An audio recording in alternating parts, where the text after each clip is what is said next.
Ready?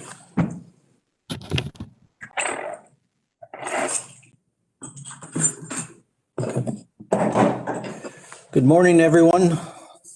Like to call this meeting. Good morning. Like to call this meeting Tuesday, January 26th to order. Welcome to everyone.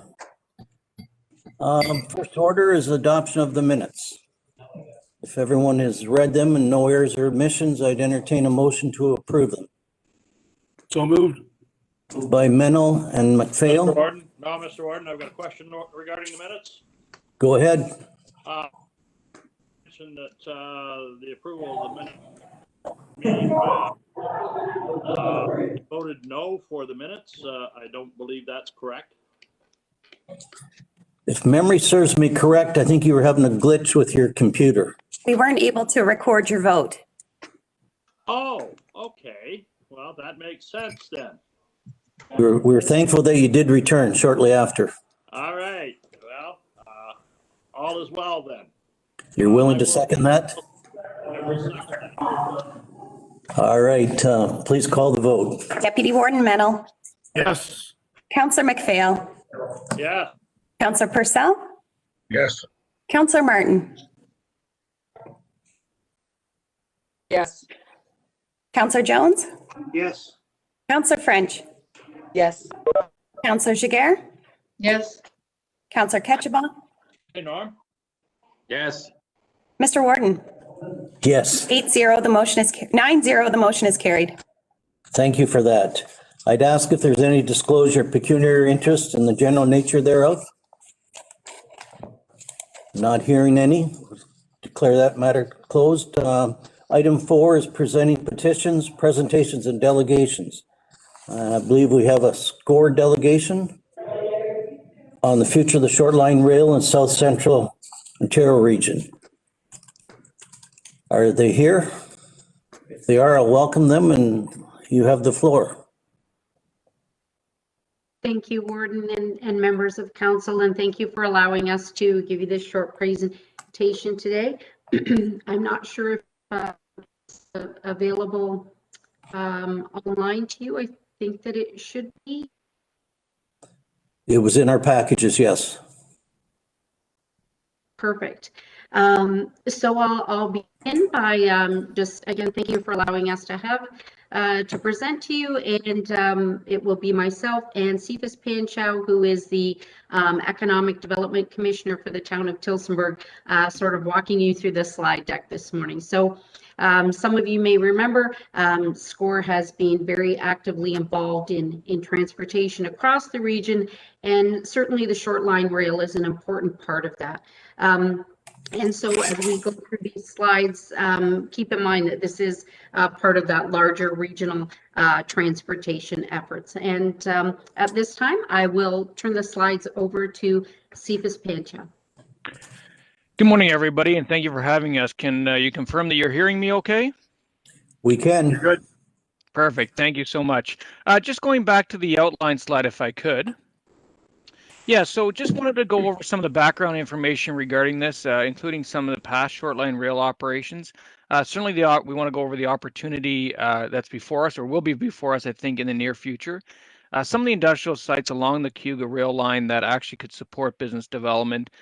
We've looked briefly at some models of local ownership and also a letter of intent that we have, that SCORE has, I should say, with a private rail developer. And then we'll talk about the business case development and next steps. I'm going to speak to a good chunk of this, but Kim's going to jump back in a little bit later. So it'll be both of us presenting. So next slide, please.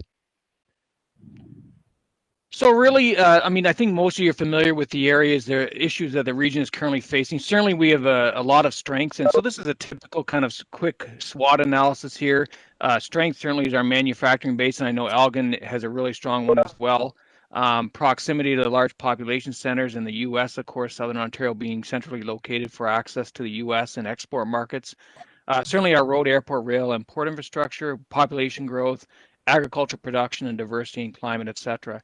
Some of our weaknesses, and again, are just the aging infrastructure, and some of the infrastructure has not been invested in. I think particularly rail, I should say, in this area, and that's what we're going to be talking about today.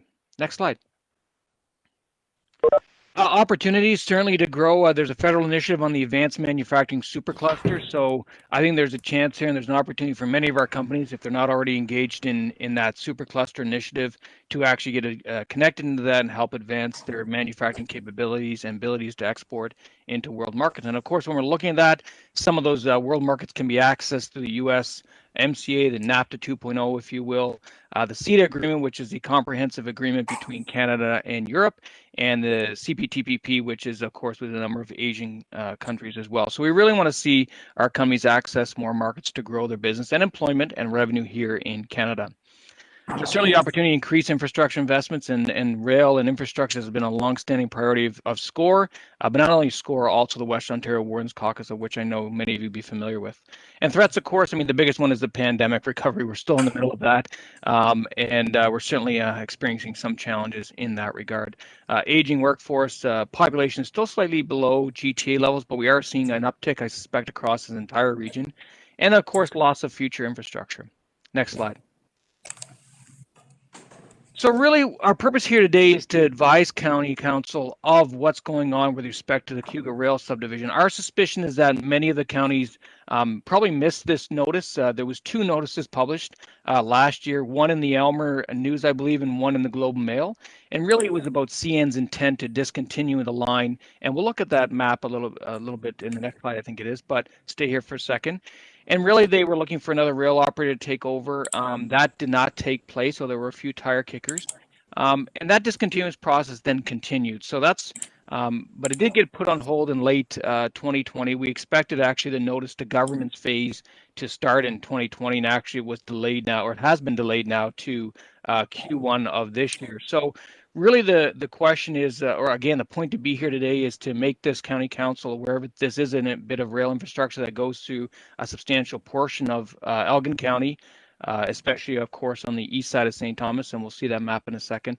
And really the question is what does local government want to do when this opportunity does become available? So next slide. Yeah, so I think you can see here quite clearly, this map is a little bit small scale, so you'll have to excuse that, but it does show the Cayuga rail line, if you will. The west end, or the left side of the screen, is essentially New Serum. So St. Thomas would be that red line that comes down from the conglomeration of highways or red lines at the top, so that's the 401 running east-west. And then we have, of course, the access down to St. Thomas. And yeah, I don't know if you can zoom in on that too much, but and then, so that line runs from New Serum, as I mentioned, all the way through Elmer, through Tillsonburg, and then east to past Cortland to the west side of Delhi. There's a section of track that's denoted in red, kind of on the east side, that's actually running through Delhi, and that's already been discontinued.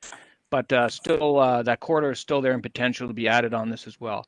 The challenge with this whole line, I think, is really the bridges. We're fortunate to have some great country landscape in this area, as you know, and that includes ravines, which are beautiful, but unfortunately they need bridges to cover. So there's a bridge in New Serum, there's a bridge just on the west side of Delhi, and there's a bridge in Tillsonburg. And so the challenge with this, I think, is that there are some investment needs, capital investment needs.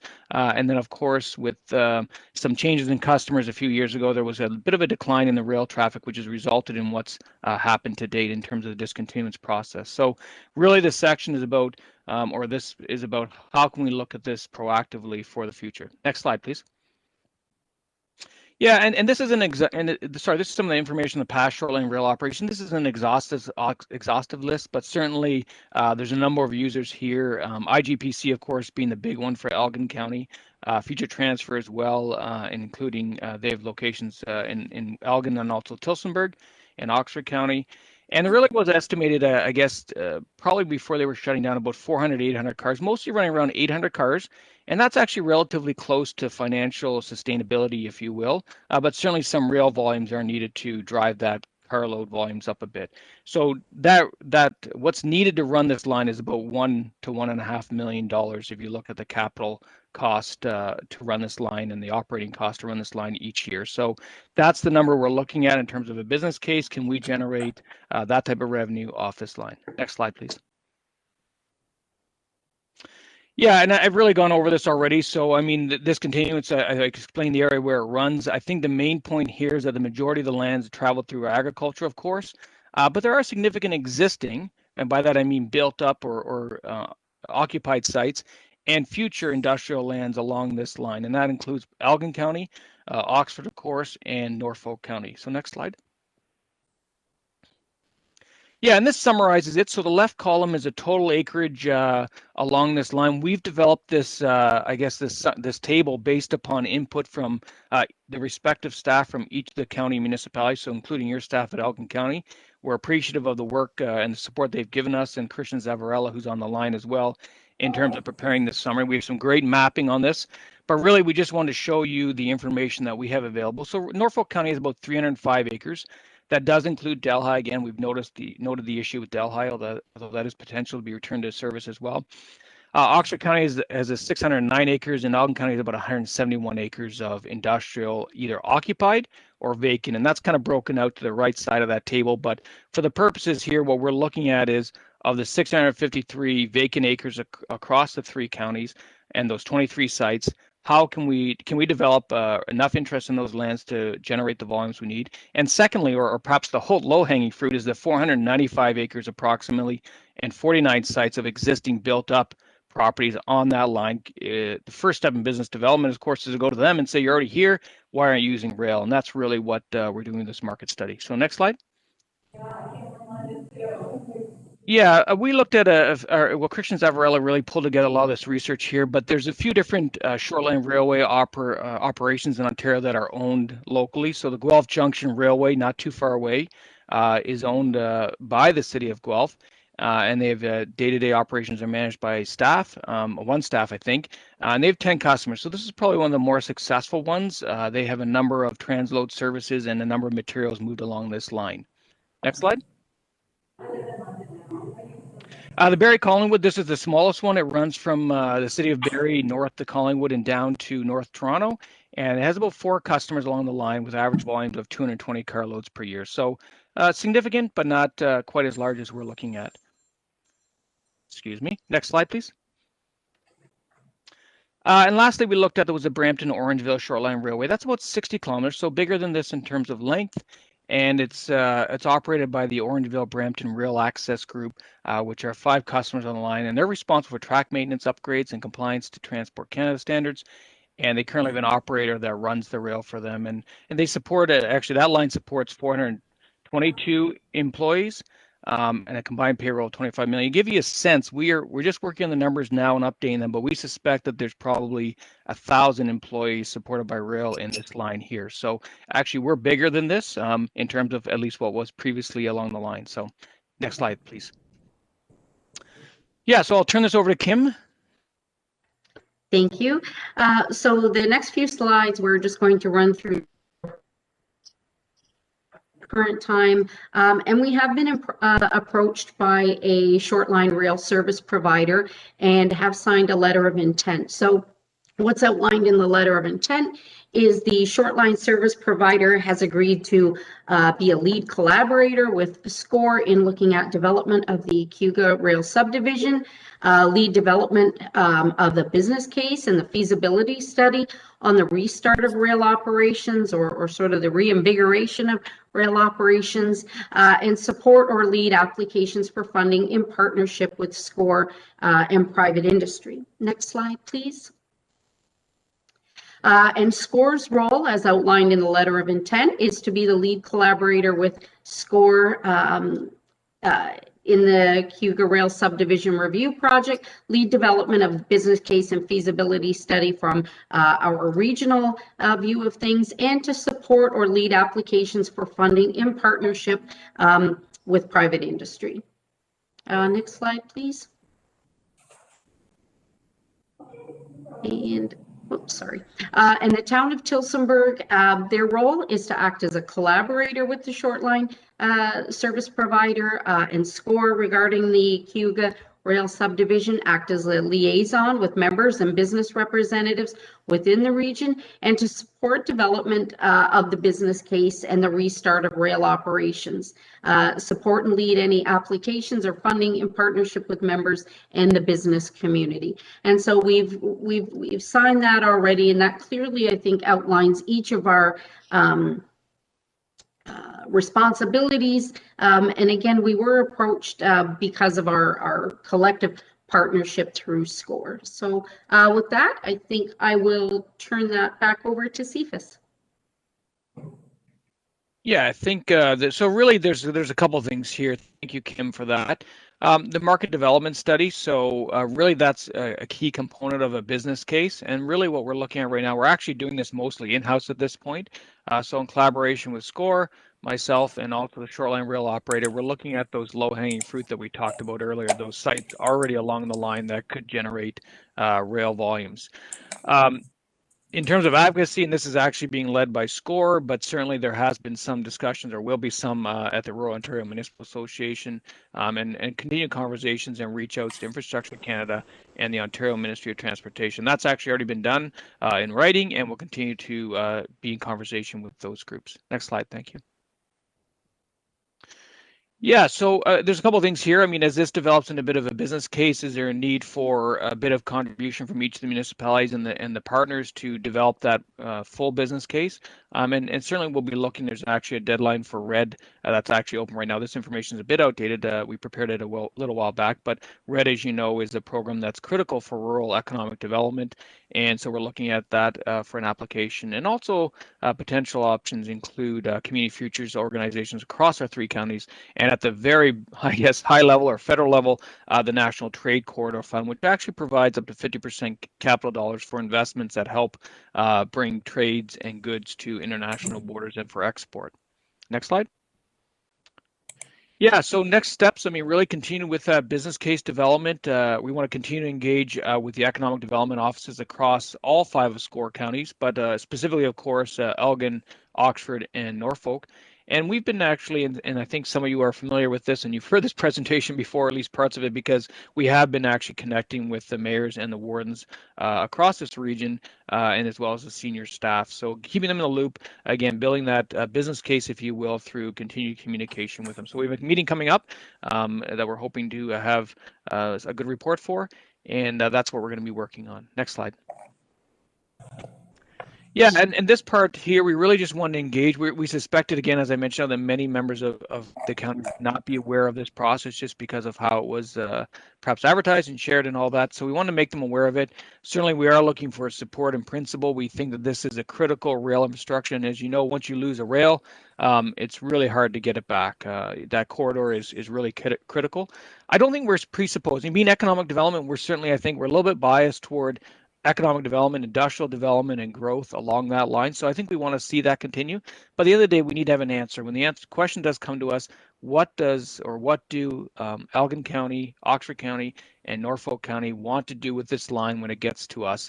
We need to have an answer, whether it's rail, which is what we're working toward, whether it's a trail, whether it's a utility corridor, or whether it's no thank you. We need to be ready to have that answer. And really, this initiative is an attempt to be, I think, very proactive in that regard. And I thank my colleagues at SCORE for their leadership in this regard, as well as the support we receive from the SCORE board and chairs. So, yeah, at this point, I think we have, we kind of have that question mark there of a regional funding application in the future. That's to be determined, but certainly that's where some of this is going. So I hope that that's been clear.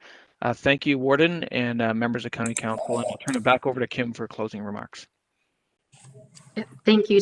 I think you summed it up very well. Again, just want to sort of reiterate the opportunity regional organization, and as Cephas has said, we're just hoping that at this point we're trying to make you aware of what the opportunities are, and to be prepared when we're asked, what are our preferred options for development or not along this line. So again, thank you so much for having us here today. And with that, if you have any questions, we'd be glad to try to answer those. Thank you, Cephas. Thank you, Kim. Good presentation. I'd open the floor if there's any questions from members of council. Mr. Warden? Go ahead. Just a question and a comment. Certainly, in principle, I agree with the approach. My concern is the 2 railway bridges, one in New Salem and one in Tillsonburg. I could imagine both of those would be multi-million-dollar fixes, and I just wonder if that might be putting it on a business case, just on a cost perspective, impossible. Yeah, thank you for the question, if I may, Mr. Warden. Go ahead. Thank you. That's a great point. Certainly, I would think that we'll see where the business case comes back and how much opportunity we're able to generate here. So obviously, if you have 3,000 cars, it's different than 2,000 cars. It's different than 1,000 cars. But I think that certainly the opportunities are to maintain that service. Those bridges are two of those bridges are at the extreme end of the line. So we do have a line, and I didn't talk to it, but on that previous slide, it's a purple line that comes down from Ingersoll. And that line could actually service Tillsonburg and then west to Elgin County, of course, and east to Norfolk County, and only require, there's actually another bridge in Tillsonburg called the Black Bridge, only require some upgrades on that bridge. And then the Tillsonburg Bridge has actually had an investment as recently as 2016 by CN themselves. So the Tillsonburg Bridge is in fairly good condition and repair. It's certainly the bridges on the end. So this is part of the business case. What makes the most economical sense? If we can't maintain that entire continuity, what can we maintain in terms of preserving that? Thank you. Further questions?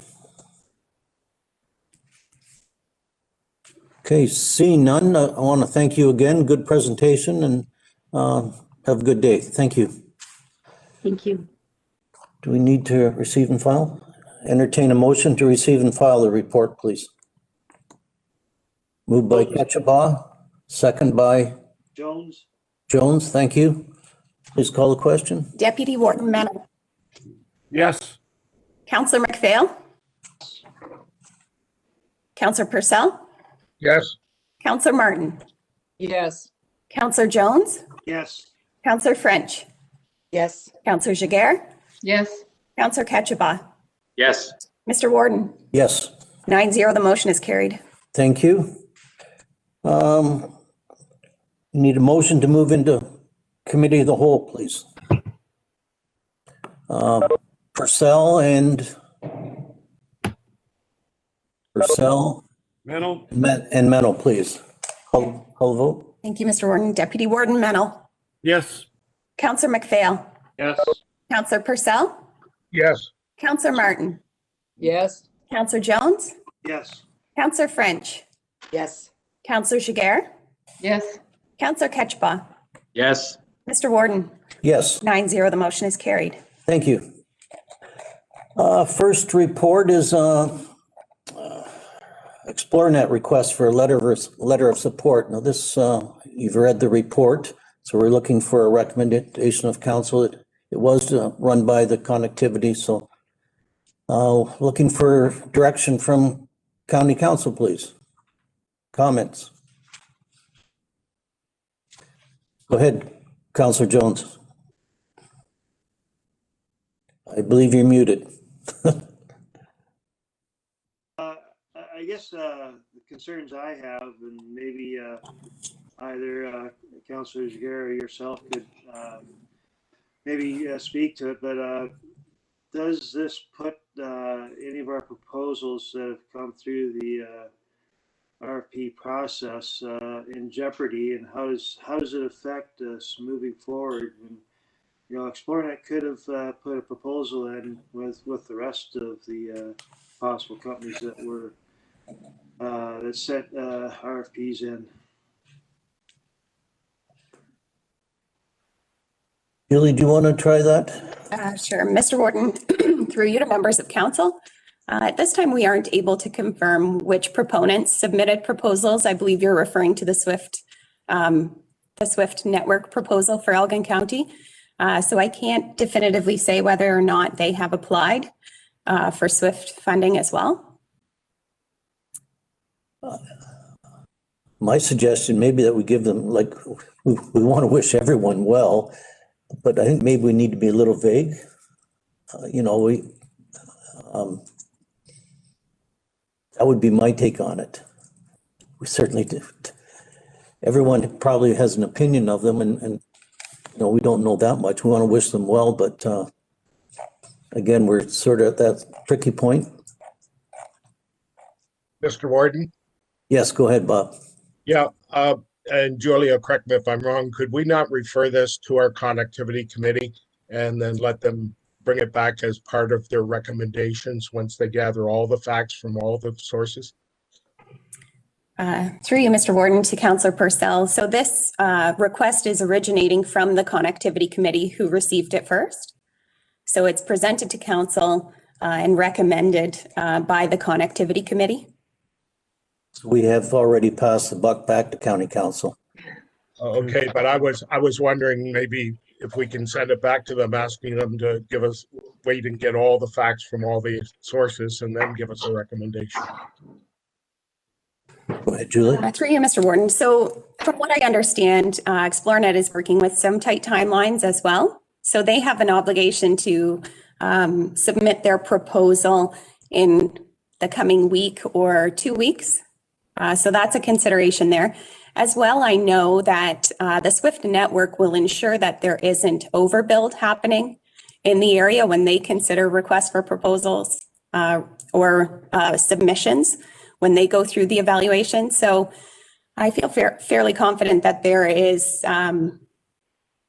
isn't going to be overlap should we support, the SWIFT RFP process, which is underway and of which I am part of, and supporting, as the warden mentioned, in a sort of broad supportive way, ExploreNet's request for support. Okay. I think I had a hand up from Councillor Jagger. Please go ahead. Sure. Thank you, Mr. Warden. Yes, I can add that at the Connectivity Committee meeting, we did receive a full and very strong presentation from ExploreNet. We asked a lot of questions. I think there are just a couple of outstanding items that we asked for additional information, but nothing that would stop the support, which is why we recommended that it came to council today. I think it's in our best interest. They did clarify that they were trying to address underserved or areas that are not served at all. So they made a good case, and I would support a letter of support. I can agree with that. Deputy Warden, go ahead. Yeah, I only see this as an enhancement to our system. There's no financial responsibility as far as the county goes. So they're just looking for a letter of support. So certainly I would be in favor of supporting this proposal. Do we have a mover and seconder for? I'll move that. Jagger, I'll second. Okay, moved and seconded. Deputy Warden Mennel. Yes. Councillor McPhail. Yes. Councillor Purcell. Yes. Councillor Martin. Yes. Councillor Jones. Yes. Councillor French. Yes. Councillor Jagger. Yes. Councillor Ketchba. Yes. Mr. Warden. Yes, 9-0, the motion is carried. thank you for that. Where am I? Next report, we got Jeff Lawrence, Tree Commissioner, Weed Inspector. Jeff, welcome. You have the floor. Thank you, Mr. Warden, and the rest of Elgin County Council. Can you hear me okay? Yes. Yes. Good. I have a number of reports before you today. The first of which is my quarterly report for 2020, from October to December 2020. Logging activity in that period of time, we received 18 applications for harvest by municipality, 4 for West Elgin, 4 for Dutton Dunwich, 2 for Southwold, 0 for Central Elgin, 3 for Malahide, and 5 for Bayham. The total volume for harvest was approximately 480,000 board feet, and the total forest area in those harvests was approximately 650 or a little over 650 acres. 4 council exemptions for woodland clearing were received between October 1st and December 31st for the clearing of approximately 3.89 hectares. 3 of the applications are still in the public consultation phase. The remaining one was approved for 0.75 hectares, conditional upon compliance and adherence to the county's no net loss policy. As you would kind of suspect, there were no weed complaints received in that period. I did attend the annual meeting for the tree by law enforcement officers. I was conducted virtually this year in November. Presentation included the lawyer for Halton Region, just giving information and ideas and collecting investigative data for filing charges. Industry news, I had a lot of inquiries in the past few months about forest invasives, so I thought it might be a good thing to include. So the four biggies, there are more than this, of course, but the ones that I see most often in woodlots include European also known as common buckthorn. It's very, very common in Ontario and Elgin County. It's a small tree, large shrub. It tends to thrive in disturbed areas. You find it a lot of woodlots along the forest edge, along field edges, that type of thing. But it also does okay in shaded areas, so you will find it occasionally in the understory woodlots. Its blackberries have a laxative effect on wildlife, so when it gets eaten, it manages to get spread pretty easily. It's easily identified by a thorn at the tip of most branches and then the crotch of some other branches. And another way to easily distinguish it is it's one of the few trees, shrubs that holds onto its leaves into December. Although at this point in January, it would have lost its leaves by now. It is, of the four invasive woody species that I've identified in this report, the only one that is identified as noxious on the noxious weed list for the Weed Control Act in Ontario, as it is identified as an alternate host for oak crown rust and for soybean aphids. Controlling this invasive is very, very challenging. Simply cutting it and even pulling it sometimes, if you leave any of the roots in the ground, it will resprout back aggressively. So, another invasive that is very common in Elgin County is autumn olive. And it's similar to European buckthorn. If you just cut it or try to pull it out, if you leave any root fragments, it will grow back pretty aggressively. It is only moderately shade tolerant, so you'll find it more in those open meadows along forest edges. It's capable of surviving in a large variety of soil conditions, can form very dense thickets, and it actually increases the nitrogen content of soil. It is a prolific producer of edible seeds. They're actually pretty tasty. We can eat them, and it's readily identified by silvery green leaves and thorns as well. Another one that grows in the understory of most woodlots, or a lot of woodlots that I've seen, is Tartarian honeysuckle. It was introduced to this area as a garden landscape plant. I imagine most of them were introduced for similar reasons. It is capable of very rapid growth, high reproduction, and outcompetes native vegetation, and will take over the understory of woodlots. One of the challenges with it, at certain stages of its growth, it resembles many of the native shrubs and trees. So, it can be identified by hollow stems, green leaves, and red berries, and can grow back very aggressively when it has been cut. And one of the more challenging ones that most people wouldn't see as necessarily an invasive is Norway maple. It's actually a medium to a large tree, commonly planted in Ontario for landscape purposes in Ontario, Elgin County, due to its tolerance to pollution and tolerance to a variety of soil conditions. The leaf of Norway maple is somewhat similar to native sugar maple, but definitely in the growing season, it can be readily and easily identified by pulling a leaf off, and the sap that comes out of it is a milky white, similar to what you see in milkweed. It's not clear like you'd find in most trees. Many cultivars of Norway maple have been planted locally, including what I believe is a very nice looking tree, one called the Crimson King. It has a burgundy red leaf that you typically see. Challenge with that is that most of these Norway maples are fast growing, prolific producers of seeds. So if you rake up all your seeds and throw them in a woodlot, they will take off and eventually take over a woodlot. And challenge is that many woodlots that have been invaded by Norway maple, the canopy of Norway maple is so dense it prevents other vegetation from growing underneath it. If anybody has one in their front yard, you would notice that it even grass struggles to grow underneath it. So, interested counselors can obtain additional information on these species at those websites or links that I provided in the report. To the best of my knowledge, there isn't any grant money or funding available specific to the control of invasive species.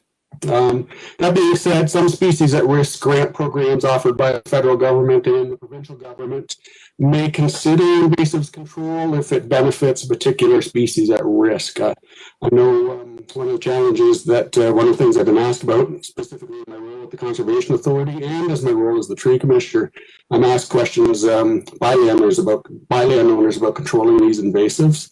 Many of the landowners that I talk to already have equipment and access to the materials they need for controlling them, but because it might be out of their regular activities as far as controlling weeds and fields, that type of thing, they approach me and local conservation authorities just for information on how to tackle some of these invasive species. A lot of cases, tackling these species in woodlots is going to improve the overall health of their woodlot, which in the long term, good management could improve their profits long term. So that's the end of that report. If there's any questions.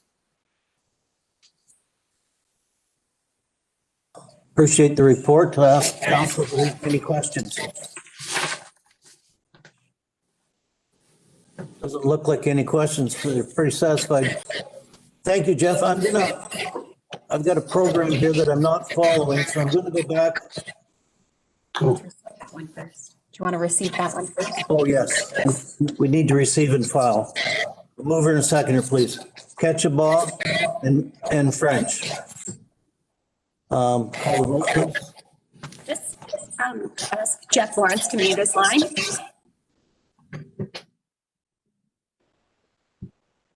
Thanks for getting a bit of feedback here. Deputy Warden Mennel, Yes. Councillor McPhail, Yes. Councillor Purcell, Yes. Councillor Martin, Yes. Councillor Jones, Yes. Councillor French, Yes. Councillor Jiguer, Yes. Councillor Ketchabah, Yes. Mr. Warden, Yes. 9-0, the motion is carried. Thank you. And we're going to go back and apologies to Councillor Purcell. You had a report there, so if you'd like to carry on, it helps if you follow the program. Go ahead, Bob. Okay, thank you, Mr. Warden. It's good to come along right now because basically our report is all good news from the Terrace Lodge Redevelopment Committee. The report was sent out. The committee, I can assure you, goes through all of our budgets line by line and thoroughly reviews any of the optional items or any of the items that we were kind of had in a holding pattern, depending upon what actually rolled out with our budgets and that. So the long and the short of the report to you, we put quite a few of the details into the report for you, but we're pleased to announce that we're going to turn $1.4 million back to the budget committee today. There are absolutely no strings attached to that, which will help with some of the future reports and some of the things we're struggling with. I'll give a personal commercial.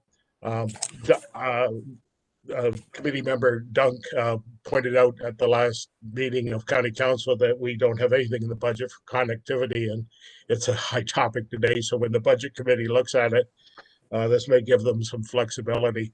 But with the 1.4 million given back, we're still very comfortable that our overall budget is sustainable, and we won't be coming back to you with any real nasty surprises. In fact, you will see some mobilization on site in February. And once you start to see that happen, you start to see real things happening. Everybody will get fairly excited, and it will certainly help Dominique's committee to do some local fundraising. So with that, I would like to submit the report, and if somebody's nice enough to move in second adoption of it, and I'm happy to answer any questions. I'll second the report, and just a comment, I had concerns about the 1.4 going back to the budget committee, but staff has assured me that there's enough padding in the plan already that if we do have a surprise, that there is sufficient money to accommodate that. So I will second the report. All right, we have a report moved and seconded. I want to make a comment. Bob, that is very good news, and it's you've had a big part of that. You're doing a great job. So, Mr. Warden, just a comment on that. In fairness, I should say it hasn't been a marvelous job that we're doing. No, we're doing a marvelous job, but the province has stepped up, and we have been able, through hard work on everybody's part, come up with considerable additional money over the past 12 to 18 months. So that's helped out immensely. And certainly kudos to staff and our consultants, the whole team. It is a good team. So I'm looking at the counselors and they're all smiling, so I will call the vote. I predict what's going to happen here. Call the vote, please. Deputy Warden Mennel, Yes. Counselor McPhail, Yes. Counselor Purcell, Yes. Counselor Martin, Yes. Counselor Jones, Yes. Counselor French, Yes. Counselor Jiguer, Yes. Counselor Ketchba, Yes. Mr. Warden, Yes, 9-0, the motion is carried. thank you for that. All right, we'll call Jeff back up. Try and compete with that, Jeff. Go ahead. Thank you, Mr. Warden. I'm not sure that I can compete with that. That's good news. Second report is my year-end report for 20. Just a summary of all activity undertaken over the course of the year. A total of 68 applications to harvest were submitted from January 1st to December 31st, 2020. We've adjusted our reporting time frame a little bit. Historically, it had been from November 1st to October 31st, changing it to the calendar year now. So I don't have specific numbers to compare to previous years, but I'm pretty confident it's down probably about 20 or 30 over past years, especially the past couple years. And I suspect that may have something to do with the COVID lockdowns and limited international markets for saw logs. Applications were filed by municipality as follows for 2020. West Elgin 21, Dutton Dunwich 9, South Wold 18, Central Elgin 5, Malahide 13, and Bayham 12. Total volume harvested was approximately, just shy of 2 million board feet, and the total area of these forests was approximately 1,500 acres. Over the course of the year, there were 7 applications received to clear portions of woodlots or woodlots within the county for a total area to be cleared of approximately 6.39 hectares. I see my math doesn't add up here. I apologize for that. There were 4 applications that were approved conditional upon conformity with the Elgin County's no net loss policy, and 3 that are still in the consultation phase, public consultation phase of review. Discussions with landowner regarding the non-compliance with court-ordered reforestation violations back in 2015 resulted in updated court-ordered reforestation orders. A total of 12 weed complaints were received over the 2020 season. This number is very consistent with that in 2019 and 2018. No weed destruction orders were issued in 2020. I find that most landowners, when I bring up noxious weed with them, are more than willing to undertake the work necessary to try to eliminate it. Due to COVID-19 restrictions this past year, the annual Weed Inspectors Conference, which is normally held in April, was canceled for 2020. It's a very valuable meeting that I attend every year, so I'm very hopeful we'll be able to figure out a way to do it this year coming up. And then the annual meeting of the tree by law enforcement officers was held virtually in November of this year. So, if I have any questions? Sally would like to ask one. Go ahead. Just a comment more to all of you, and including Jeff, is sometimes these logging trucks, we're finding we have a couple roads in Central Elgin that have been quite severely damaged. Smaller roads because of the heavy weight of these logging trucks. I just didn't know if there's anything at all as the county we could recommend to lower tier municipalities concerning that.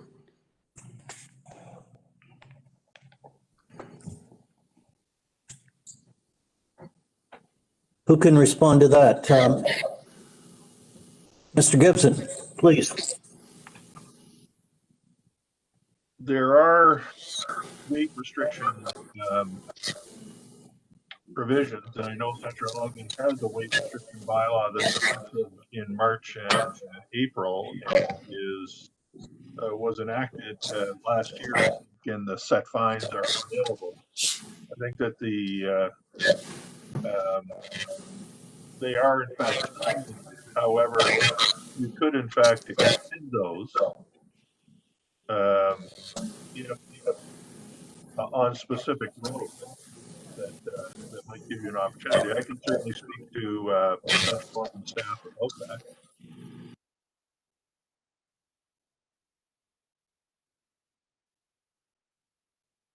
If you mute Jeff, I think we're getting feedback. Does that satisfy?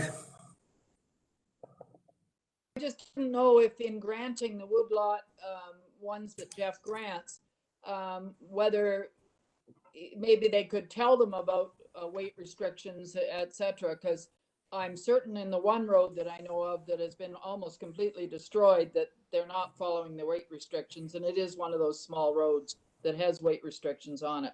So I don't know if Jeff could just, when he grants the permit, remind them of that. Yes, thank you. If I may, Mr. Warden. Go ahead.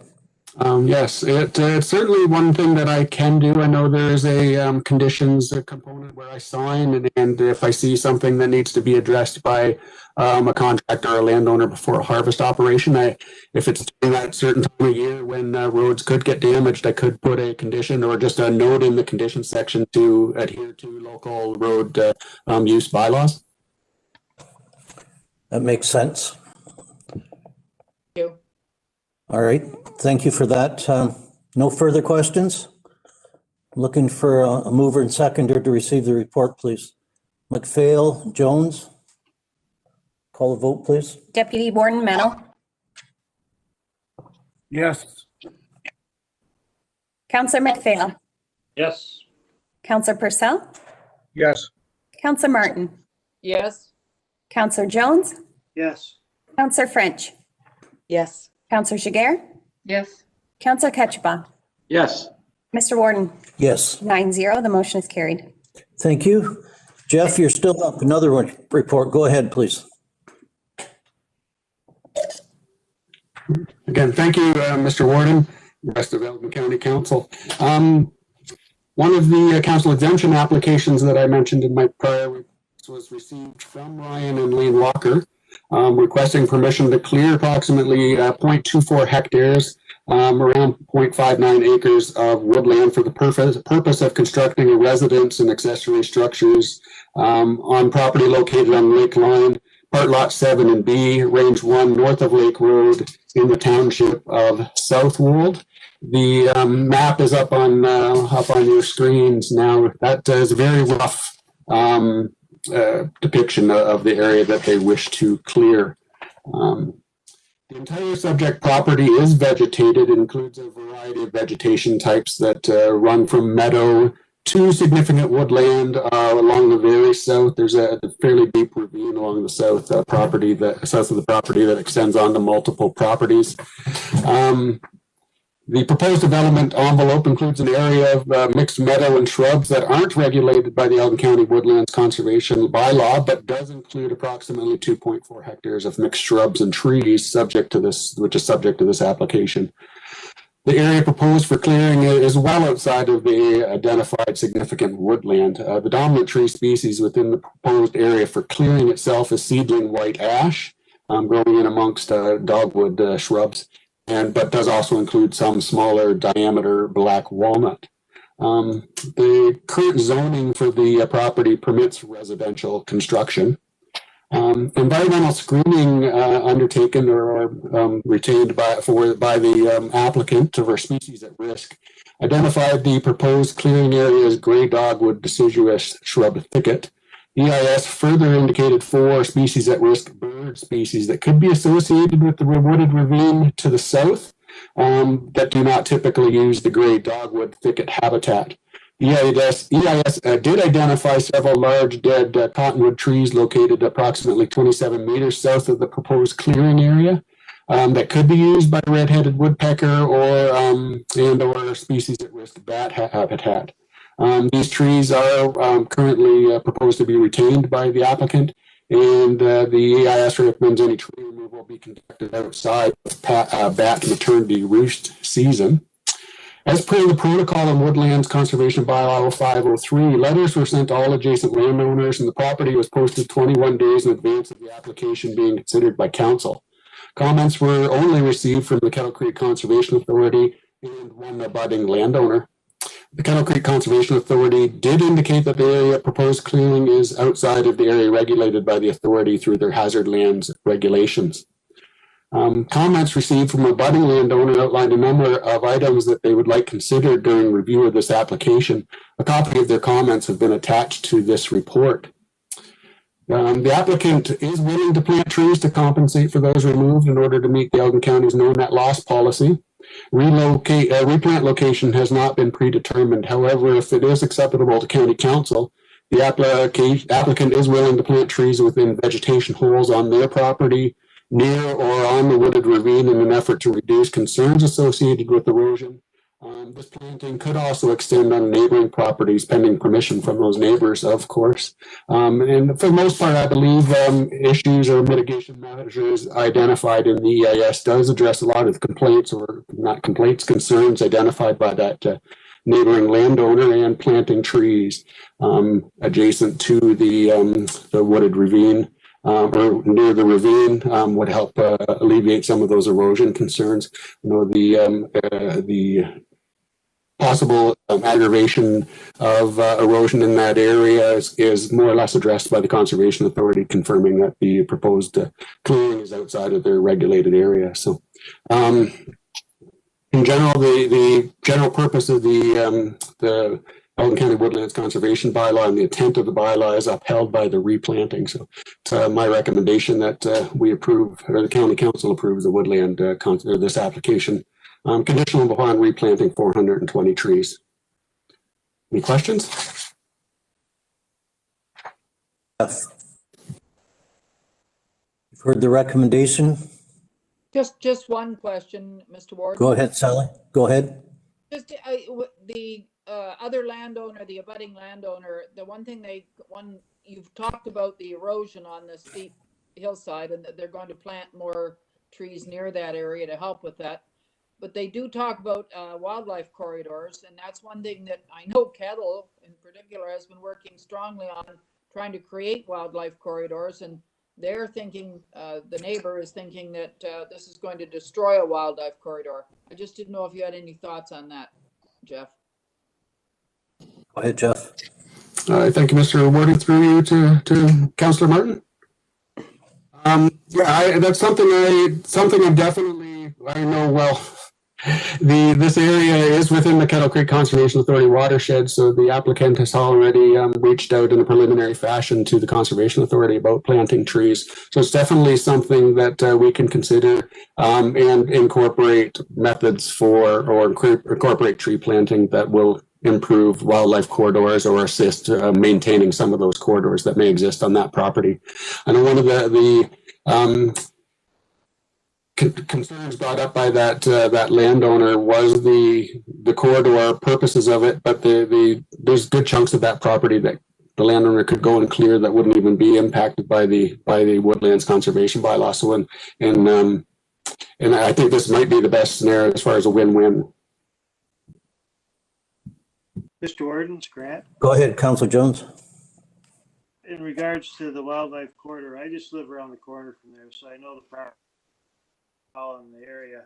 That is a massive gully and ravine system with ample opportunity for wildlife to move from the lake up through the ravine. It travels right into through my farm and past my house. It's a massive system that the drainage area travels all the way up to the edge of Fingal. So I don't think that's a real concern personally. Thank you for that, Grant. Further questions? Looking to make a decision, we need a mover and seconder, please. I'll move it, Mr. Warden. Thank you. Seconder? Jones? No further questions. Ready for the vote? Deputy Warden Mennel. Yes. Councillor McPhail. Yes. Councillor Purcell. Yes. Councillor Martin. Councillor Jones. Yes. Councillor French. Yes. Councillor Giguère. Yes. Councillor Ketchba. Yes. Mr. Warden. Yes. 9-0, the motion is carried. And thank you for that. All right, Jeff, good seeing you. Take care. Next report is from the Director of Engineering, Port Bruce Bridge and Boat Launch. Brian, you're up, please. Thank you, Mr. Warden. Through you to County Council, as recommended in the Meeks Bridge Replacement Municipal Class Environmental Assessment endorsed by Council last October, the Port Bruce temporary panel bridge structure will be relocated later this year to replace Meeks Bridge. Given the required temporary bridge removal and relocation effort synergies to be included as part of the Meeks Bridge replacement project, staff is recommending that CEMA's engineering scope of services be expanded to include the required detailed design and contract administration necessary to decommission the remnant temporary panel bridge, supporting features and boat launch, and remediate affected lands as specified by the ministry. As detailed in the report, the county solicitor recommends that council respectfully decline the request of the Port Bruce Ratepayers Association to maintain the presence of the temporary boat launch facility and otherwise proceed with its removal and remediation of affected lands prior to return of road allowance jurisdiction to Malahide in satisfaction of existing commitments, obligations, and agreements.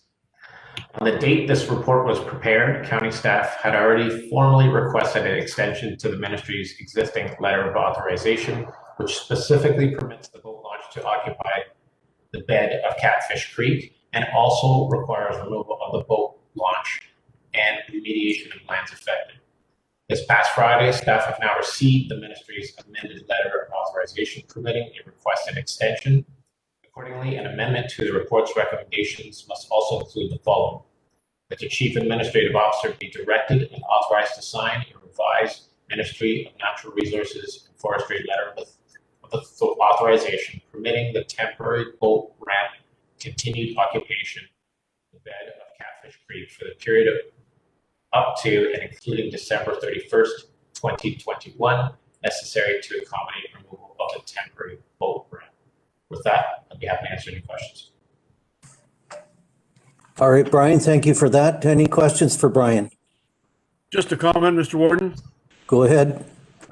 Just to support Brian's position, the Malahide Township Council supported county's position in removal of the temporary boat launch and putting it back in the original condition, and letters out to all affected parties. Thank you for that. Further questions? If not, I'll entertain a motion to move in second on the motion, please. So moved. Mennel, second by Ketchabah. Please call the question. Deputy Warden Mennel, Yes. Councillor McPhail, Yes. Councillor Purcell, Yes. Councillor Martin, Councillor Jones. Are you muted, Councillor Jones? My apologies. Yes, Thank you. Councillor French, Yes. Councillor Jiguer, Yes. Councillor Ketchabah, Yes. Mr. Warden, Yes. 9-0, the motion is carried. All right, thank you for that. Move on to the report from the Director of Engineering Service on the Administration Building. The Joint Accessibility Committee met. What day is it? Last week, I guess, with Sam. First time we've met in over a year, but we saw some of the drawings here. It's quite exciting, but go ahead, Brian. Thank you, Mr. Warden, through to County Council. Included as part of the 2021 capital budget, remodeling of council chambers, the establishment of a designated front lobby reception service kiosk utilizing a renovated suite 149, last occupied by the Justice of the Peace presiding over the Provincial Defences Court, and decommissioning of the existing elevators is contemplated to be completed. This scope of work is recommended by staff to be combined with the ongoing administration building accessibility elevator addition and basement public accessibility washroom upgrades project in an effort to satisfy Occupational Health and Safety Act time and space requirements given their close proximity to each other, and to realize design, contract administration, and constructability efficiencies. Accordingly, as per the county's purchasing policy, whereby this expanded scope of work is greater than 10%, in value, staff is recommending that the additional required architectural design and contract administration scope of services be included as part of L360 Architecture's ongoing administration building accessibility elevator addition and basement project assignment. Recommendations are before you. You have to answer any questions. Thank you, Brian. Questions? Floor is open for questions from Brian. Just a Mr. Warden, comment, Mr. Warden. Congratulations, Brian. This is long overdue. Mr. Warden. Thank you for that. Go ahead. I just wondered if Brian might, if he shared with the accessibility committee the diagrams, et cetera, it might be nice for the whole of county council to see the plans. Through you, Mr. Warden, to Councillor Martin, we intend at the next meeting of council to actually showcase several contemplated options and alternatives in an effort to obtain council's feedback, and we'll certainly endeavor to continue our consultation with the accessibility committee. All right, thank you, Brian. There'll be a period of construction, but when it's all finished, it will be nice. But looking, I guess, for a mover and seconder on the report. Jones, Ketchabah, or Jones and Martin. Call the vote, please. Deputy Warden Mennel, Yes. Councillor McPhail, Yes. Councillor Purcell, Yes. Councillor Martin, Councillor Jones, Yes. Councillor French, Yes. Councillor Jiguer, Yes. Councillor Ketchabah, Yes. Mr. Warden, Yes, 9-0, the motion is carried. thank you. Next item is Council and Warden policy revisions. Thank you, Mr. Warden. Through you to members of council, this is a straightforward housekeeping report, bringing forward some changes to council's policy and warden policy as presented at your most recent meeting of county council. With that, I'd be happy to answer any questions you might have. Any questions for Julie? It is fairly straightforward, so, but Councillor McPhail, go ahead.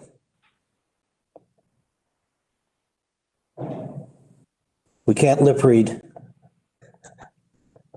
Mr. Warden, through you to Julie, it says proclamations as of June 27th, 1995. The practice of issuing proclamations is discontinued. Go ahead. Sorry, we missed that. In the warden council, the policy or the council policy? Is that specifically to the warden? Or how does that work? I just read it in there on page 67. It just says proclamations of June 27th, 1995. Practice of issuing proclamations is discontinued. Does that how does that work? I believe that we are issuing proclamations now. That is a good question. And to be honest, we just copied it from the previous policy and made no amendments to any areas not discussed by county council at your last meeting. So the warden issues, this could relate to a change in practice where the warden on his own does not issue proclamations, but seeks support of county council to do so. But perhaps we'll look into that more and bring back further revisions at a future council meeting. That is a great point that you've raised. Thank you. So would you like to defer the whole report? Sure. Okay, makes sense. Good catch, good catch. Councillor Ketchabah, comment? No, just wondering if you need a motion to defer. Yes. I would appreciate that, please. So moved by Ketchabah, second by McPhail. Call the question, please. Deputy Warden Mennel, Yes. Councillor McPhail, Yes. Councillor Purcell, Yes. Councillor Martin, Yes. Councillor Jones, Yes. Councillor French, Yes. Councillor Jiguer, Yes. Councillor Ketchabah, Yes. Mr. Warden, Yes, 9-0, the motion is carried. thank you for that. Move on to Aylmer, Elgin, St. Thomas Community Safety and Wellbeing Plan Update. Yes, thank you, Mr. Warden. Through you to members of council.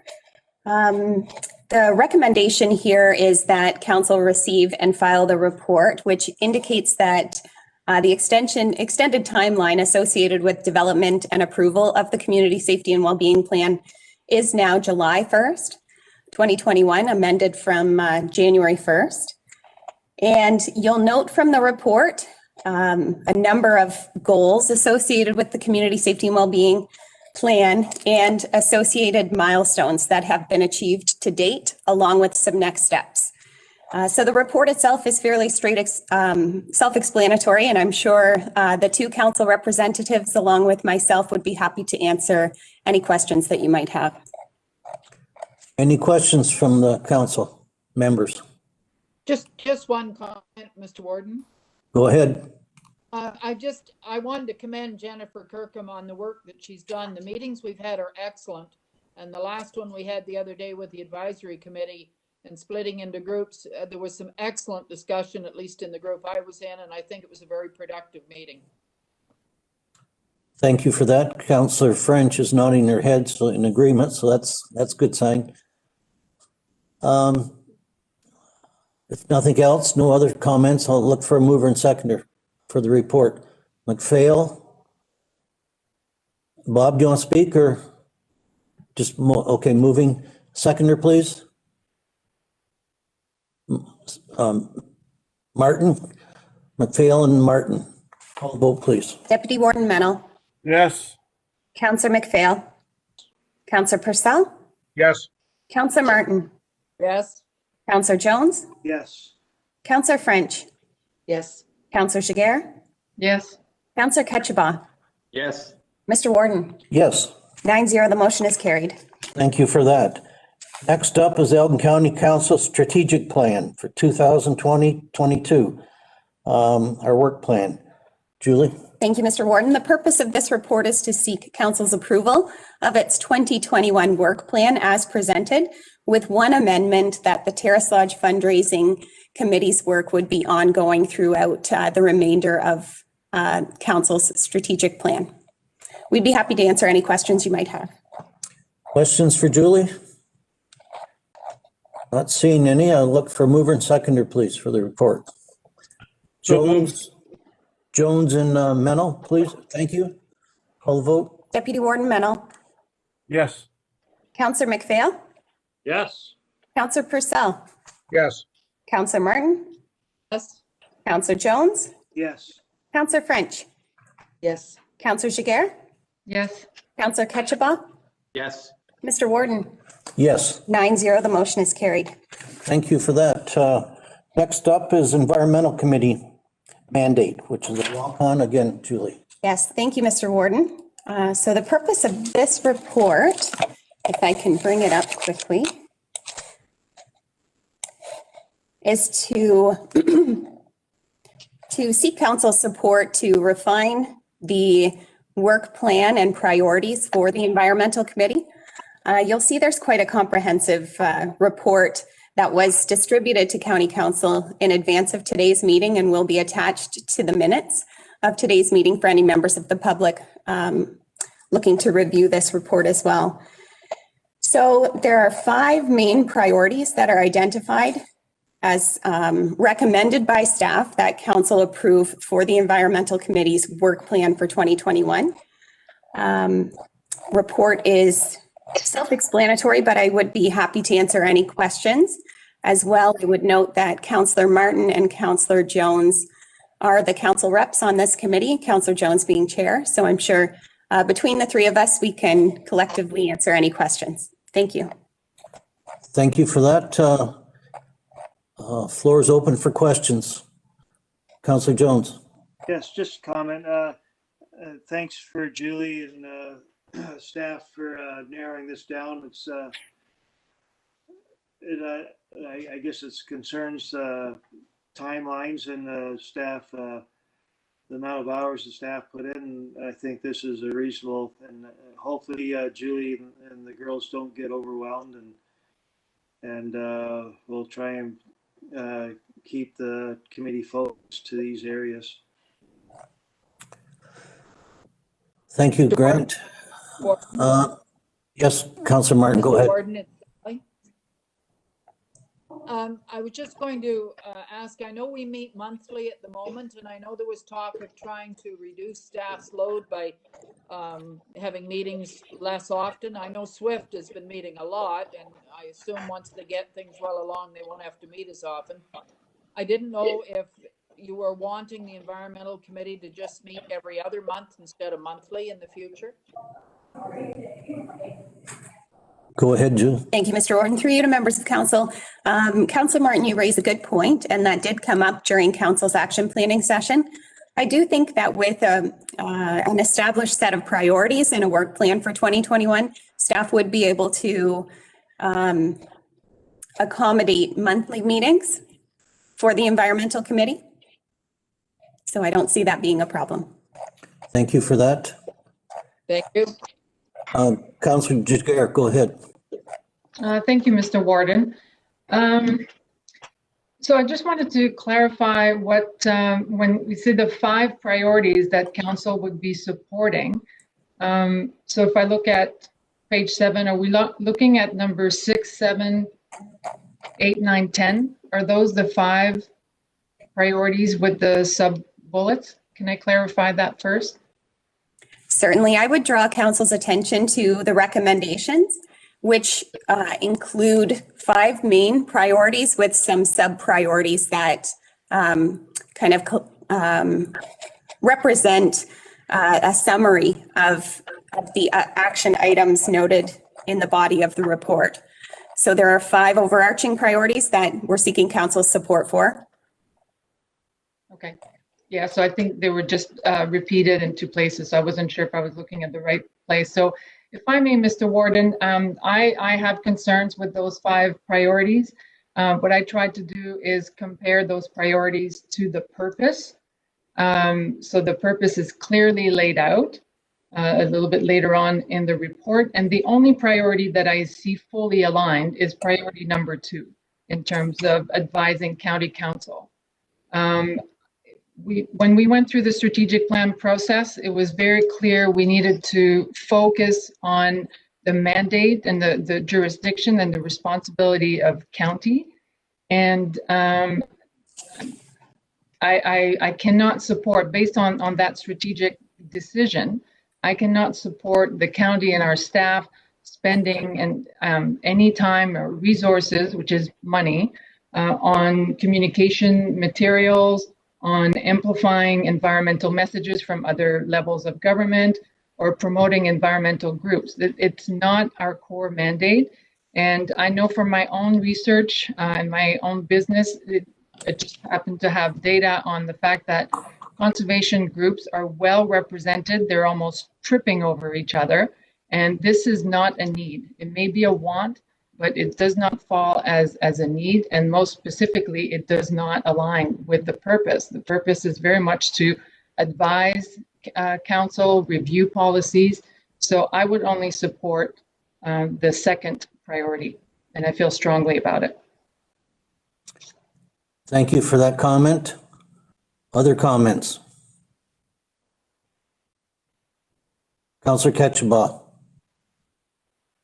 Well, thank you, Mr. Warden. At the risk of sounding somewhat negative, towards the work of the committee, and I'm not trying to be, but I do agree with Councillor Jiguer that when I look at the recommendations coming forward, it looks to me like a train that's about to escape down the track without any kind of braking system on it.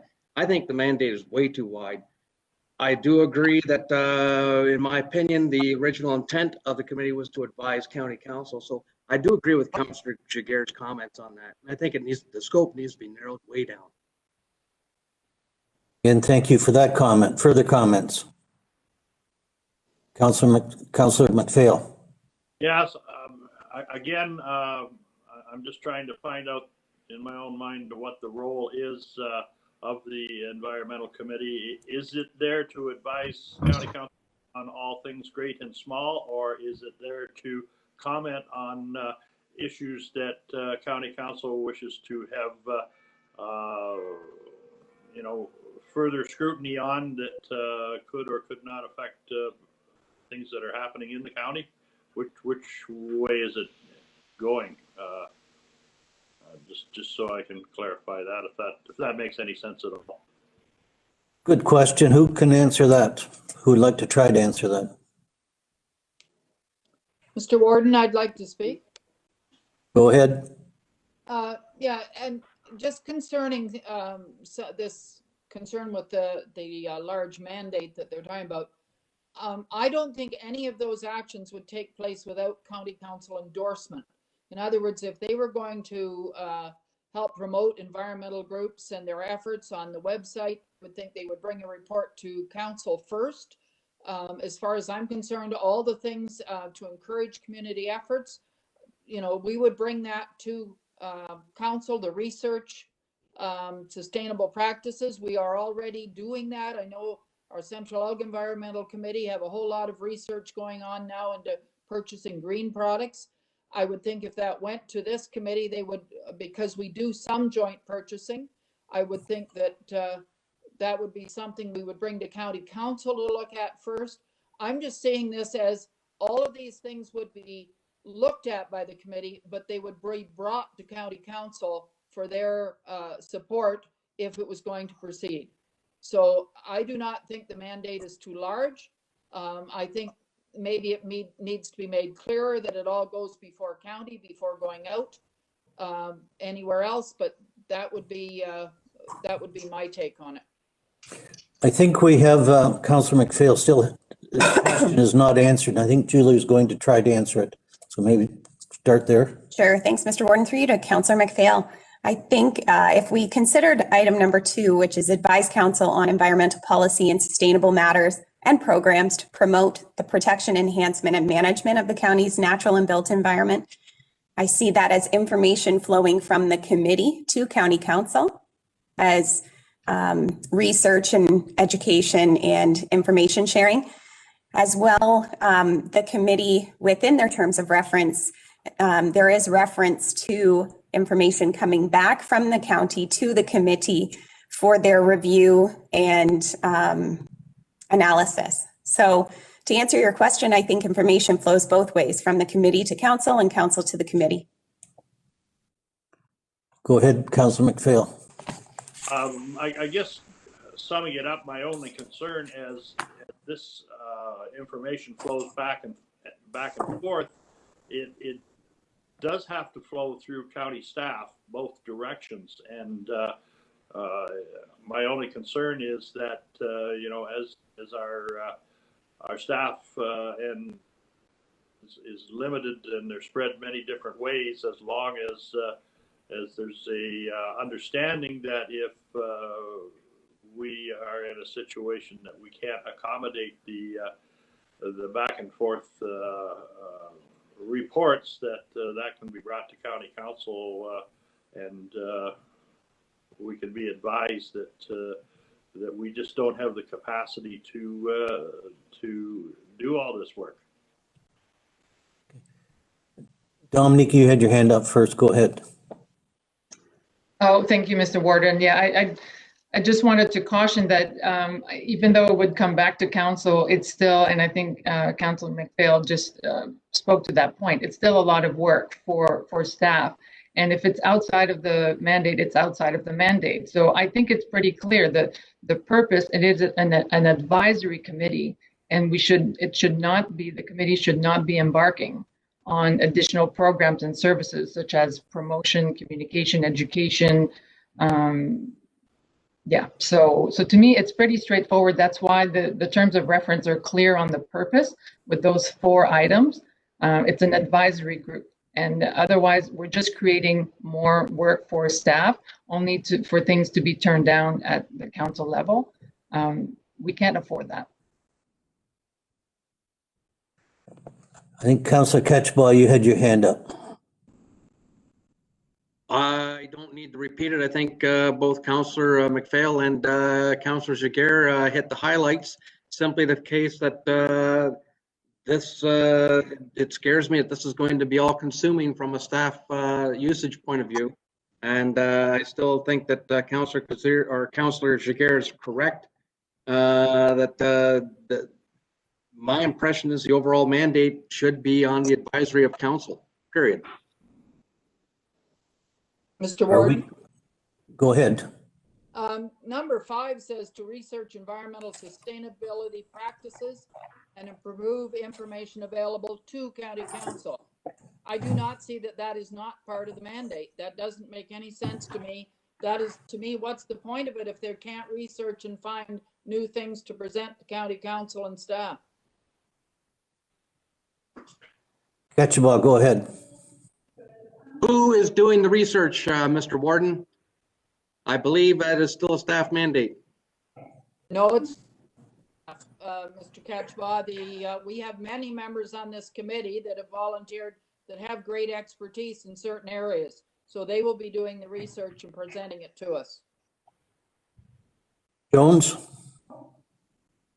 I guess council needs to have confidence in the chair and the vice chair to ensure that staff are not overwhelmed. And yes, there are several people on this committee that have PhDs and well-versed in research. No one's expecting staff to do any research or very little research. And I think council needs to have the confidence of myself and Councillor Martin to ensure that happens.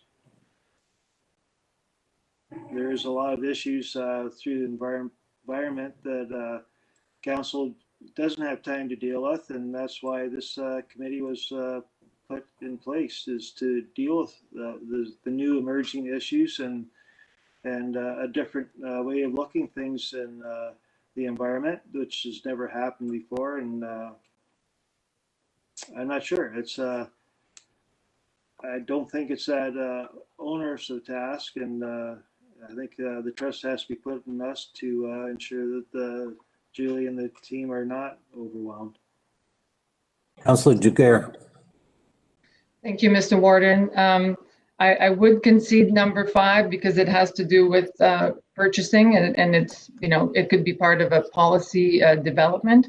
But I do have confidence in the committee members. The point is that we approve terms of reference that have a clear purpose, and the priorities identified in 1, 3, and 4 are not needed, do not align with the purposes, and are already well done by many other organizations in the county, and we can count on those organizations to act on these goals. They are good goals, just they're not needed to be executed by county staff or committee or council. So I would move that we approve priority number 2 and number 5. That'll be an amendment. We have a recommendation now. So that would be an amendment to it. Do we have a seconder for that? Councillor Jiguer has made an amendment to the motion. Do we have a seconder for it? Bob Purcell seconds it. Could we have the motion read, please? Certainly. Be it resolved that the report from the Chief Administrative Officer titled Council Environmental Committee Advisory Committee Priorities dated January 24th, 2021 be received and filed for information, and that Council approve the following environmental priorities for 2021. Number 2, advise County Council on environmental policy and sustainable matters and programs to promote the protection, enhancement, and management of the county's natural and built environment, including move to a paperless environment, look at ditches along roads as ecosystems. Environmental committee members can participate in the 2021 official plan 5-year review and natural heritage system study review, public consultation process, and naturalized spaces north of the county building can be a priority, along with identifying ways to increase habitats for local species, including bat boxes. And priority number 5, research environmental sustainability practices to improve information available to County Council, including research best practices associated with sustainable green purchasing policy in collaboration with our local municipal partners. Everyone clear on that, or you want it repeated? Are we ready for the vote? Councillor McPhail. Question, Mr. Warden. We are voting on the original recommendation first? We need to. Yes, that's proper, so yes. Okay, so we're going to vote on the original recommendation, and then we are going to then vote on the amendment that was proposed by Councillor Jiguer and Councillor Purcell. Correct. Correct. Okay, so my understanding is Councillor Gare and Councillor Purcell have moved and seconded the original motion, the original recommendation. No, they have not. On the original. Do we have a mover and seconder for the original? No, we have not. Do we need a mover and seconder for the original recommendation to deal with it? We do. So I'm looking for a mover and seconder for the original. That's Jones and Martin. Are we clear on what we're voting on? Original recommendation. Receive and file, correct? Nope. So receive and file is the first part of the original motion, along with that council approve 5 priorities as indicated in the report for 2021.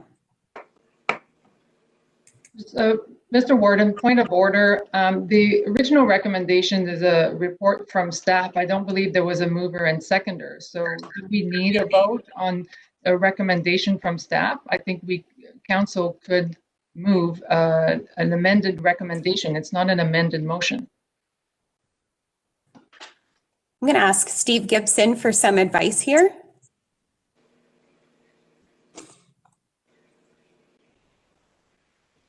If council can I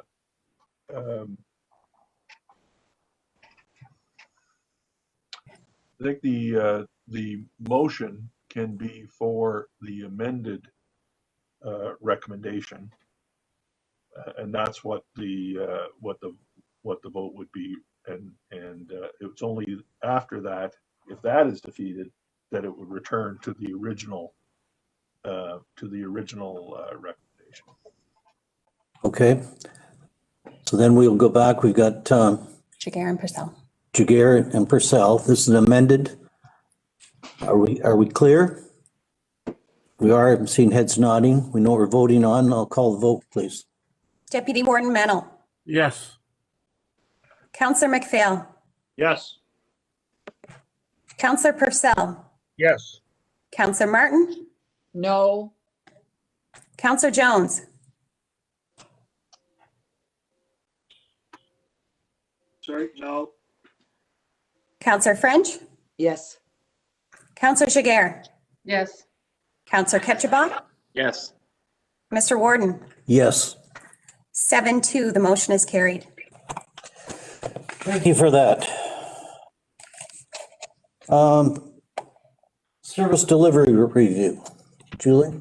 Thank you, Mr. Warden. 3 to members of council. There's quite a lengthy report that we provided to you as a walk-on report. Again, this will be attached to the minutes for members of the public who wish to review the report in detail. So the report goes through each of the 12 high impact areas identified by the consultants through the recent 2021 municipal service delivery review. And to ensure that we go through in detail, I think we'll focus on the recommendations portion of the report, and we'd be happy to answer any questions. There are a number of members of my team on the call here too. So if you require additional detail, we can provide that. So we are seeking council support to focus on a number of priorities identified. As you'll recall, there's 110 recommendations identified in the service delivery review. So it is important that staff have clear direction about which priorities we will be focusing on in 2021. So for the area of long-term care, the recommendations are that we monitor provincial policy changes and how it affects county homes, and this will be ongoing. Continue to advocate for increased funding to offset the homes costs to the county, also ongoing. Continue to explore recruitment initiatives with HR, ongoing, and invest in online scheduling and online recruitment software for 2021. So we're asking that staff be directed to include annual direct costs of $38,000 and annual direct savings of $60,000 in the draft 2021 budget to support the aforementioned initiatives. So perhaps we'll stop there and receive questions with your consent, Mr. Warden. Certainly. Questions for Julie?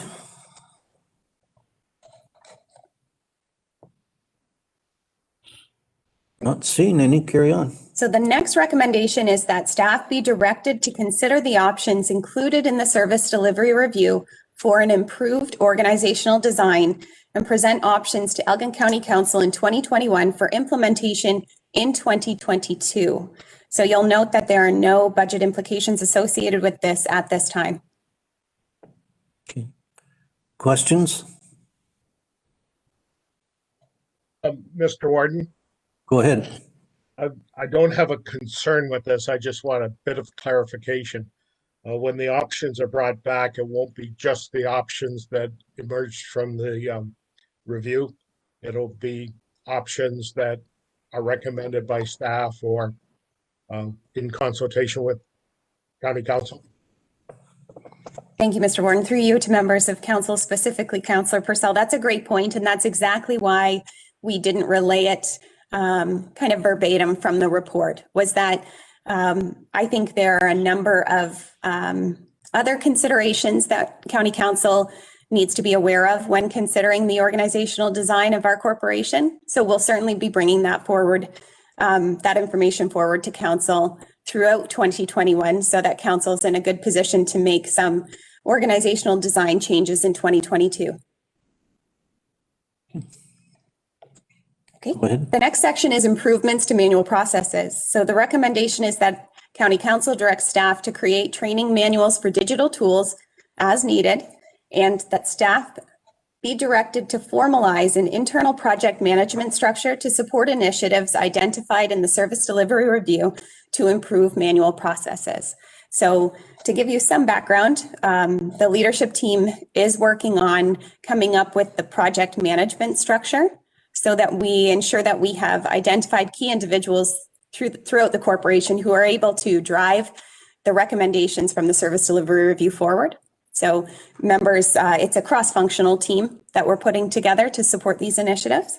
And training manuals for digital tools will be ongoing throughout 2021. Okay. Questions? Not seeing any. So for information technology, the recommendation is that council direct staff to develop a 2021 action plan, followed by a 3-year digital transformation strategy in 2022. So we did have some extensive conversations with the budget committee to discuss how it is necessary to develop an action plan in advance of a fulsome digital transformation strategy. There are a number of outstanding policies and other procedures that need to be identified and clarified before we really think strategically in the area of IT. The second component here is that Elgin County Council provide direction with respect to adding an IT director to the current staffing complement and whether an estimated $170,000, and that would be base salary plus pension and benefits, be included in the 2021 draft budget. And I would just caution that if we are going to discuss this in great detail, perhaps as a matter of personnel, it could be taken into closed session depending on the nature of the discussion. I think that's a wise decision, Julie, because there's questions that I have that would involve personnel. Okay. Great. Do we want to do that now or later, or? I think we can do it in closed. Okay. What's your wish, Julie? Yep, we can leave that recommendation out of the report. And do it later. All right. Mr. Warden? Yes, go ahead. Just a bit of clarification. I have no objection to everybody being able to ask all the questions, but from the perspective of this report, there basically is no harm of putting the funds into the budget. We may choose not to spend them, or we may choose to exactly how they get spent in camera after all the questions are answered in that. But as far as this report goes, I see no problem accepting that recommendation. I certainly agree with that comment. Further comments? Are you comfortable with Bob's suggestion?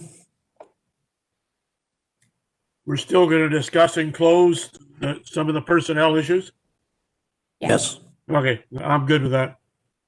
I'm seeing a lot of heads nodding, so I think we have a consensus there. Carry on, Julie. And just for the purposes of any members of the public who have dialed in to observe this morning's meeting, just want to reinforce that there is a section within this report that does detail the service delivery review does recommend that over time, an IT department be formed as part of the overall organizational structure.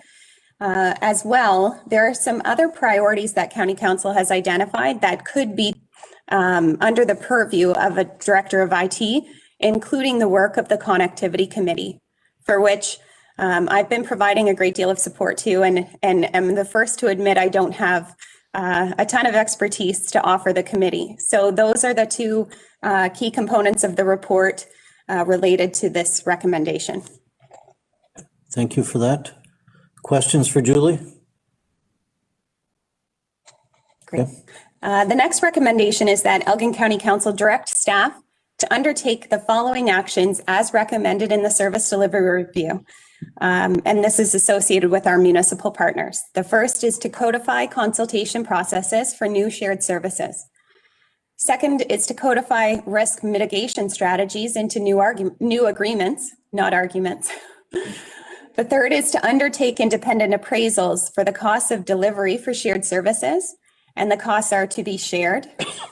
Avoid using a weighted county levy option for cost structures going forward. Add shared services as a standing item on the local county municipal partner CAO meeting agendas. Establish governing processes for the current advisory committee, which is the Public Works Managers Working Group, for road maintenance agreement, and then conduct annual review of all shared services. So right now, our local CAOs group, we're meeting weekly. It's mostly to respond to COVID at this point, but I do suspect that in the near future, we'll be able to shift our discussions into working closely together to take on all of these recommendations. So I'm confident that the willingness to collaborate exists amongst all parties, and we'll be able to progress well in all of these areas. Questions for Julie? That's good. Yep. Go ahead. Great. The next recommendation is part of the priority of collaborating with our local municipal partners, and involves the road maintenance agreement. So the recommendation is that staff be directed to work with our partners to review Schedule C, which is the scope of service expectations attached to the road maintenance agreement, and then prepare a request for proposal for review by local municipal partners and council prior to issuance. And that the warden be directed to notify local municipal partners that service coordination road maintenance agreement review has been identified by council as a priority for 2021, and request that the local municipal partners co-fund this initiative as recommended in the service delivery review. As well, that council provide direction with respect to how costs will be shared for this initiative, and that staff be directed to include a placeholder of $75,000 in the 2021 draft budget for the county's contribution for consultant fees associated with the review of the road maintenance agreement.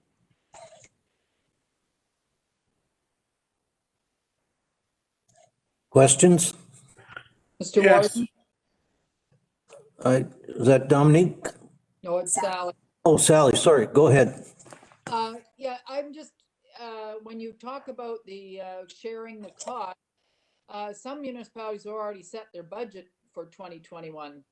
I'm not certain how they're going to incorporate that if it's already not in their budget. I would suggest that it's more appropriate that councillors answer that question than me, Mr. Warden. That is a good point. I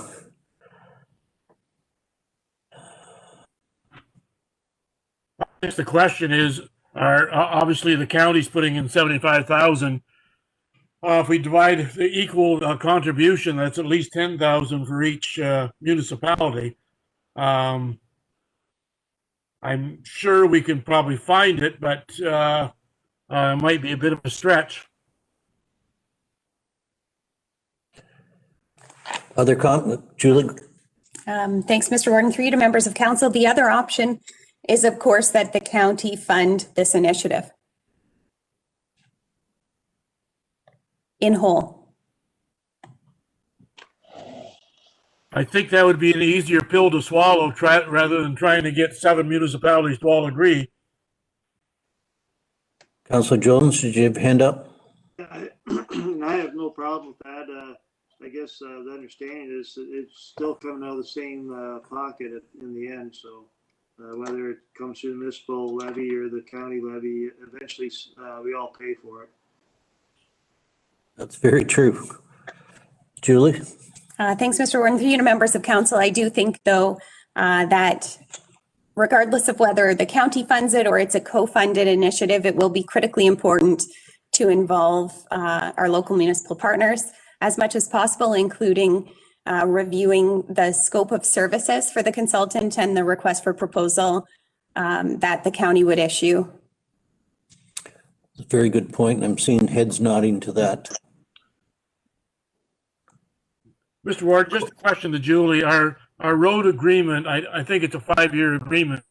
When is that one due? So I believe the report indicates it expires in 2023. So we would have to have this review underway sooner rather than later, because I think it is quite a significant undertaking. And so it'll take us throughout 2021 and 2022 to be able to make some decisions in advance of an expired agreement. Okay. Further comments? McPhail, go ahead. Warden, as county, do we have a clear understanding of what the issues are with the road agreement and what we're trying to fix and how difficult maybe it's going to be to fix it? Or is that something that we're going to find going through this consultant's report? There had to be something that I know in reading the service delivery review, there seemed to be some issues with the lower tier municipalities regarding the road service and agreement. And I'm just not exactly sure what those are or are not. And is it necessary to do a full-on review of everything to be able to fix some of the inconsistencies? Go ahead. Thanks, Mr. Warden. I'll get this started and I'll ask perhaps Brian Lima to jump in with anything that I've missed. So from what I understand, the problems or concerns related to the road maintenance agreement are not necessarily with the agreement itself. They really are focused on the schedule of services and cost per kilometer. So ensuring that we have an equitable funding arrangement and clear expectations for the deliverables. So Brian, anything to add there? No, that accurately states our understanding as well of based on comments received.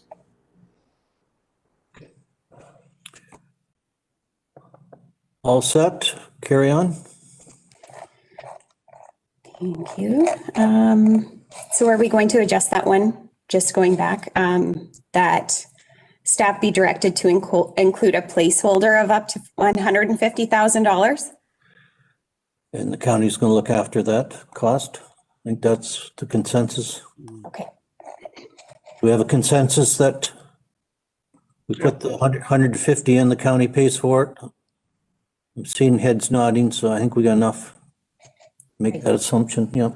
Thank you.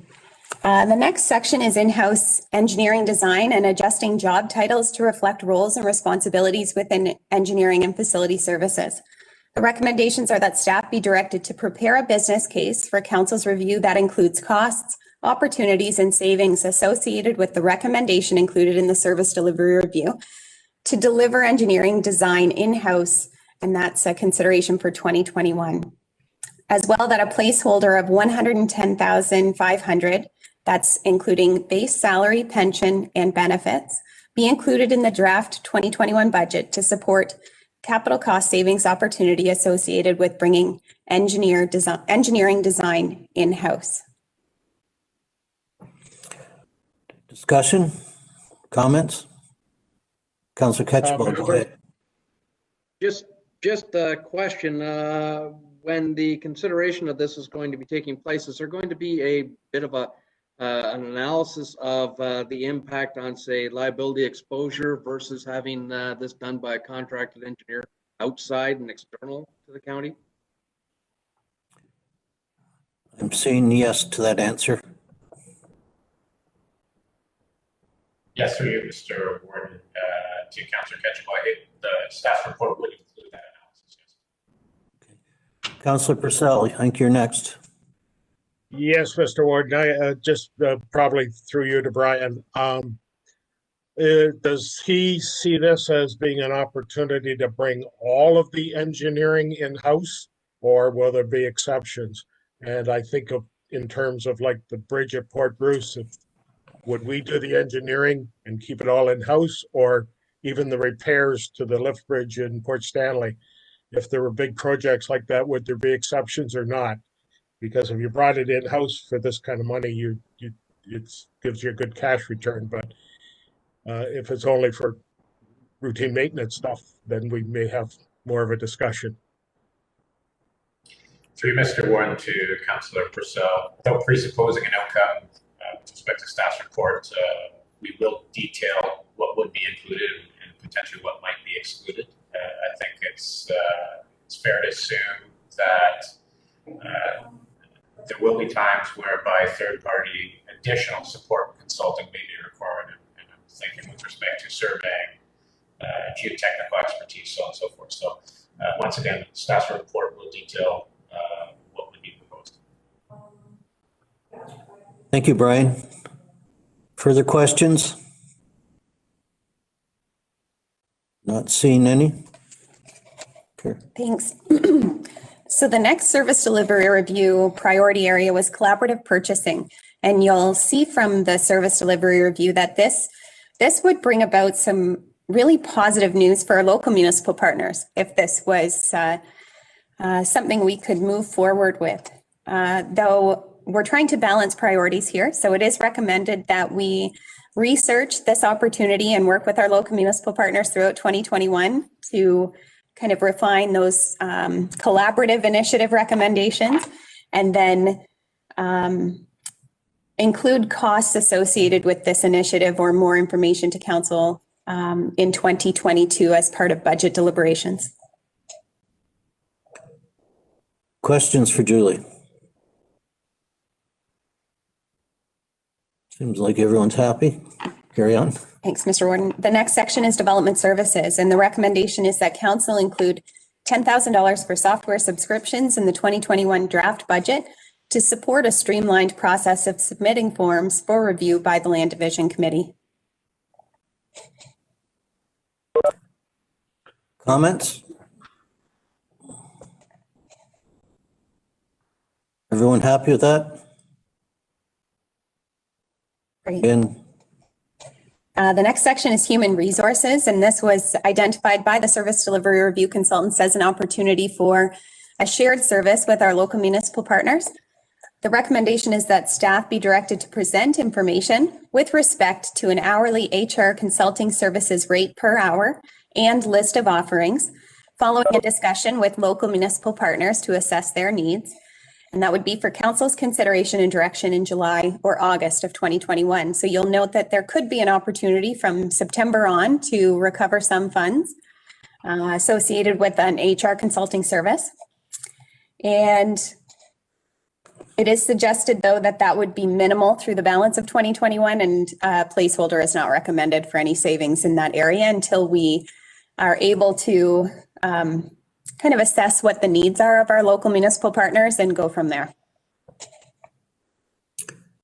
Okay, good. looks like everyone, no comments? Satisfactory, carry on. Economic development. So council is undertaking a review right now of the service delivery review recommendation that Elgin County and the City of St. Thomas establish a joint economic development corporation. So it is not recommended at this time that the budget be adjusted in advance of council's decision related to the future of the county's economic development service. It is suggested instead that this be considered in March or April and the budget be adjusted accordingly. Comments? Are we good with that recommendation?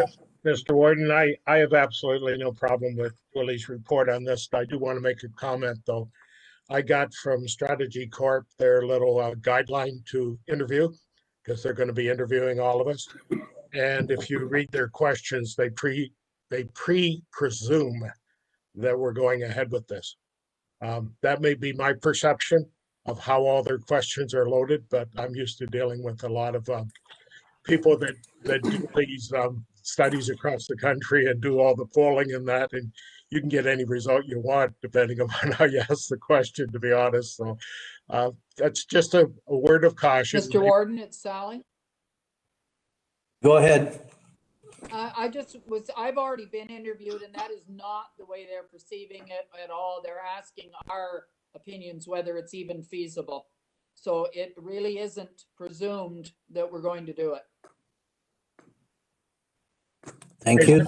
Thank you, Sally, because mine is scheduled for tomorrow, so I was working just off the questions. Yeah, I would agree with Sally. I was interviewed yesterday, and they're pretty well open-minded. So I think it's going to be certainly up to County Council to make that decision, but they're going to give us options.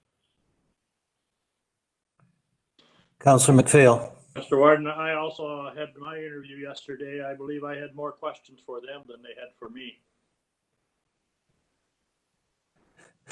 Mr. Warden. That's good.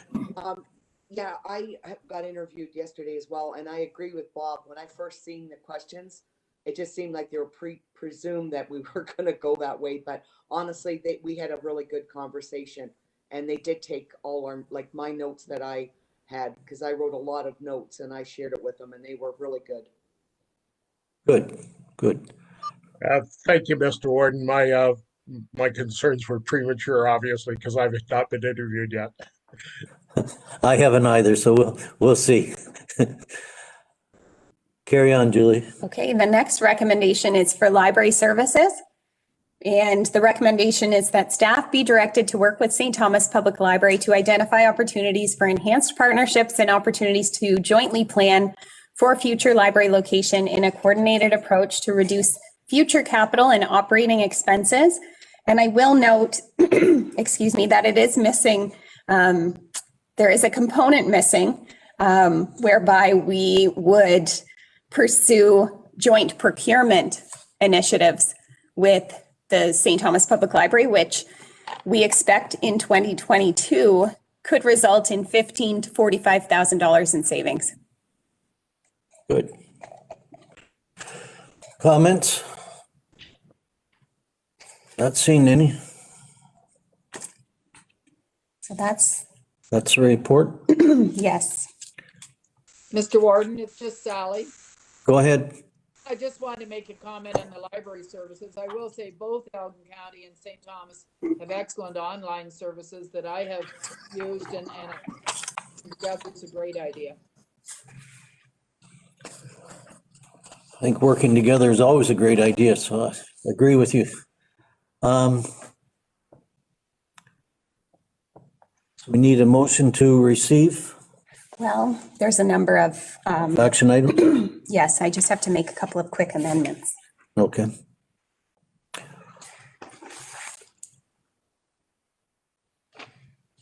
Okay.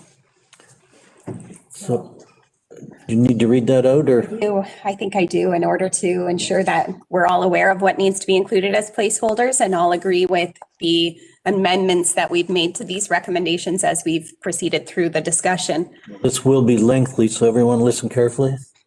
Mr. Warden, before we do that, just a question to Jim. We've had a number of expenditures that were mentioned here. Is this already in the budget, or is this an additional to the budget? For me? Yes. This is not specifically included in the budget, but in the budget committee meeting that we'll have today, people will see that we have money set aside for general, and so that could be allocated as recommended by council. So we're still, even if we adopt all of this, we're still looking at 3.3 or what, 3.2, whatever it was? And likely lower than that. Okay, all right. That's all I had. My only question. Okay, go ahead, Julie. Thanks, Mr. Warden. Be it resolved that Elgin County Council support the following long-term care home recommendations in 2021 as identified in the Elgin County Service Delivery Review. Monitor provincial policy changes and how it affects the county's homes. Continue to advocate for increased funding to offset the homes costs to the county. Continue to explore recruitment initiatives with human resources. Invest in online scheduling and online recruitment software. That staff be directed to include annual direct costs of $38,000 and annual direct savings of $60,000 in the draft 2021 budget to support the aforementioned initiatives. Be it resolved that staff be directed to consider the options included excuse me, in the service delivery review for an improved organizational design and present options to County Council in 2021 for implementation in 2022. Be it resolved that Elgin County Council direct staff to create training manuals for digital tools as needed, and that staff be directed to formalize an internal project management structure to support initiatives identified in the service delivery review to improve manual processes. Be it resolved that Elgin County Council direct staff to develop a 2021 IT action plan followed by a 3-year digital transformation strategy in 2022. And that Elgin County Council include a placeholder of $170,000 and consider adding an IT director to the current staffing complement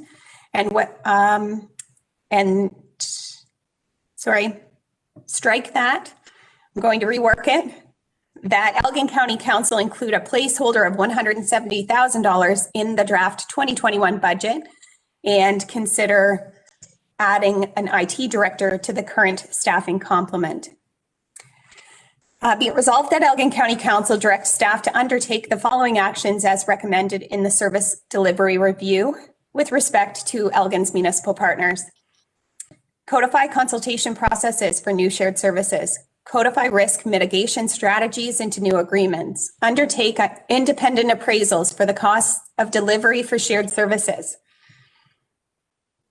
Avoid using a weighted county levy option for cost structures going forward. Add shared services as a standing item on the county local municipal partner CAO meeting agendas.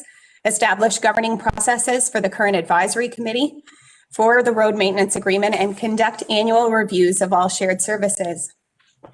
Be it resolved that staff be directed to work with local municipal partners to review Schedule C of the road maintenance agreement, which is scope of service expectations, and prepare a request for proposal for review by local municipal partners and council prior to issuance, and that the warden be directed to notify local municipal partners that service coordination road maintenance agreement review has been identified by council as a priority for 2021, and that staff be directed to include a placeholder of $150,000 in the draft 2021 budget for the county's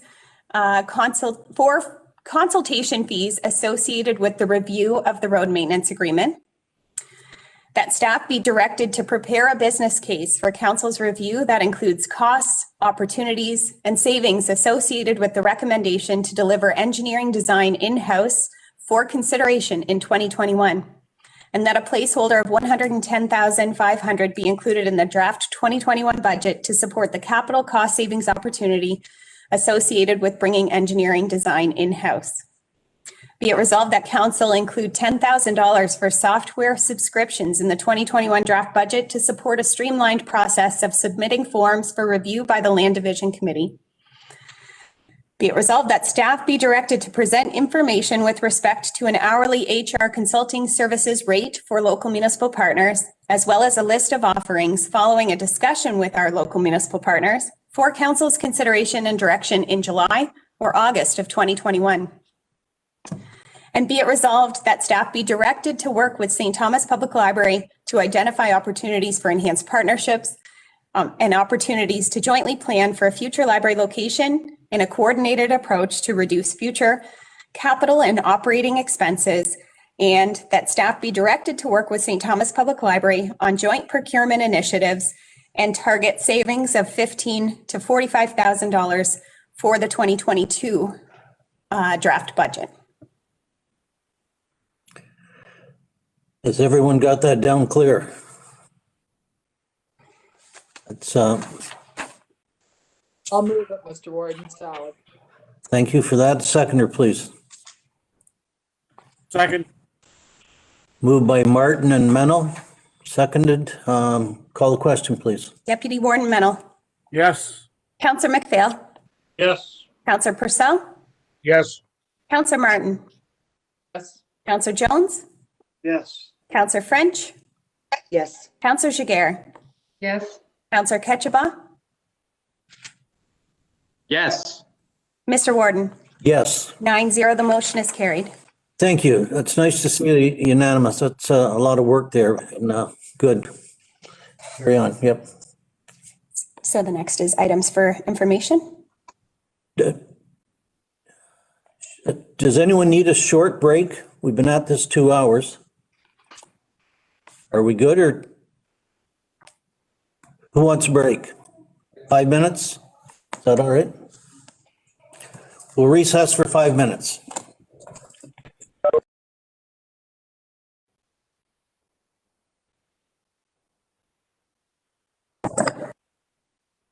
To order. Items for information, consent agenda. First one is the SWIFT. Any discussion on that?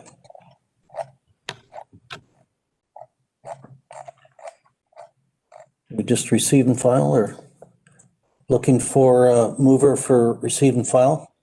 Mover and seconder, please. Jones and French. Any discussion, ready for the vote?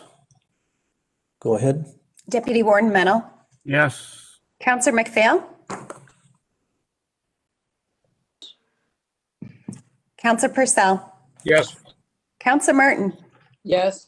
Councillor Jones. Yes. Councillor French. Yes. Councillor Jiguer. Yes. Councillor Ketchabah. Yes. Mr. Warden. Yes. 9-0, the motion is carried. Thank you. Next one is Oxford County with a letter regarding Zora school retention plan. yes. It's a good one. Probably Councillor Martin, do you want to talk on that? Speak on Yeah. that? Yes, thank you, Mr. Warden. Yeah, this is, I will say Marcus Ryan is very dedicated to this. And it's helping, it's some very key points that we could all apply by changing the specifics. And I think the county, certainly we want to retain our rural schools, and that's what it's all about. And they make some excellent points here that perhaps we could have a report back to us. I hate to ask for more reports, but I'm just wondering about how we could adopt one similar to what, like Zora adopted one specifically for Zora, but I think it should be a county-wide one for retaining our rural schools. And I don't know if Julie has comments on that. Go ahead. Thanks, Mr. Warden. Through you to members of council, we could bring back another report that identifies next steps or considerations for council. I can't comment at this time what it would look like from the county's perspective, though I would note that Oxford County supported Zora's school retention plan, but didn't, to my knowledge, didn't take it on as a county initiative. So I'll bring back more information about what options exist for council when contemplating what a school retention plan or recommendation might look like. Everyone happy with that? Certainly, I believe that we're in a better place today than we were a couple of years ago concerning the school boards, for sure. Motion to receive and file. Moved. Moved by Mennel, second by Martin. Call the vote, please. Deputy Warden Mennel, Yes. Counselor McPhail, Yes. Counselor Purcell, Yes. Counselor Martin, Yes. Counselor Jones, Yes. Counselor French, Yes. Counselor Jiguer, Yes. Counselor Ketchabah, Yes. Mr. Warden, Yes, 9-0, the motion is carried. thank you. Other business, statements, inquiries by members? Just one, Mr. Warden. We've had a brief discussion in the past about our committees, and obviously this morning we talked about the environmental committee and kind of narrowed the scope on some of the committees. I suggest that a future meeting we do discuss this. I think our staff is getting overloaded with some of the committees, and I think we need to have a thorough discussion. Are you suggesting that Julie reflect on that? I don't think we need to do it today because our time is sort of limited, but certainly at a future meeting. All right. Thank you for that. Anything further? Do we have any notice of motion? Matters of urgency? Go ahead. Thanks, Mr. Warden. Through you to members of council, through the service delivery review, it was identified that council had a desire to discuss the IT personnel matters and specifically the recommendation to hire a director of IT services in closed session at today's meeting. So we would need a mover and a seconder for that. So moved, Mr. Chairman. Moved by Mennel, second by Purcell. Call the vote, please. Deputy Warden Mennel. Counselor McPhail. Yes. Counselor Purcell. Yes. Counselor Martin. Yes. Counselor Jones. Yes. Counselor French. Yes. Counselor Jiguer. Yes. Counselor Ketchbaugh. Yes. Mr. Warden, Yes, 9-0, the motion is carried. thank you. So I have two items for closed session. Do we need a motion to go into closed session? Looking for a motion to go into Ketchbaugh and Jiguer. Please call the question. Deputy Warden Mennel. Yes. Counselor McPhail. One more time, Counselor McPhail. Yes. Thank you. Counselor Purcell. Yes. Counselor Martin. Yes. Counselor Jones. Yes. Counselor French. Yes. Counselor Jiguer. Yes. Counselor Ketchabah. Yes. Mr. Warden, Yes, 9-0, the motion is carried. all right, we are in closed session. Okay, I'd like to motion to move out of closed session, please. Mover and seconder.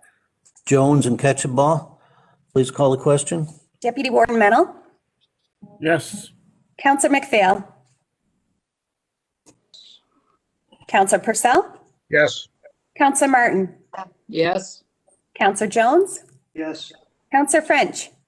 Yes. Counselor Jiguer. Yes. Counselor Ketchabah. Yes. Mr. Warden, Yes, 9-0, the motion is carried. thank you. We're back in open session.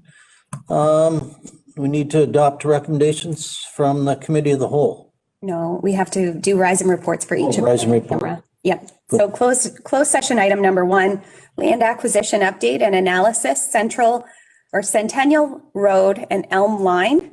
And the resolution is that staff proceed as directed. Mover and seconder, please. So moved. Mennel Martin, call the vote, please. Deputy Warden Mennel. Yes. Counselor McPhail. Yes. Counselor Purcell. Yes. Counselor Martin. I think I caught the tail end of that. Counselor Jones. Yes. Counselor French. No. Counselor Jiguer. Yes. Counselor Ketchabah. Yes.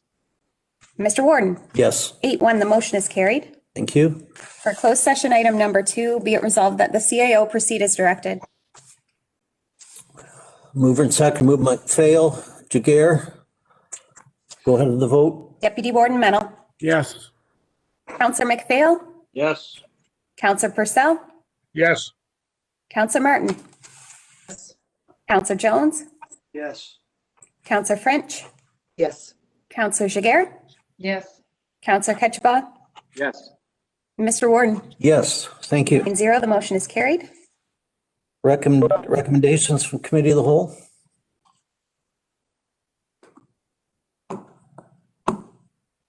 Mover and seconder to adopt. Okay. Getting weary. A mover and seconder, please. Jones, McPhail. Call the vote, please. Deputy Warden Mennel, Yes. Counselor McPhail. One more time, McPhail. Yes. Thank you. Counselor Purcell, Yes. Counselor Martin, Yes. Counselor Jones, Yes. Counselor French, Yes. Counselor Jiguer, Yes. Counselor Ketchba, Yes. Mr. Warden. Yes, 9-0, the motion is carried. thank you. Consideration of bylaws? Be it a first, second, and third read of bylaw 21-02, being a bylaw to confirm proceedings of the Municipal Council of the Corporation of the County of Elgin at the January 26, 2021 meeting. Mover and seconder, please. So moved. Mennel and French, thank you.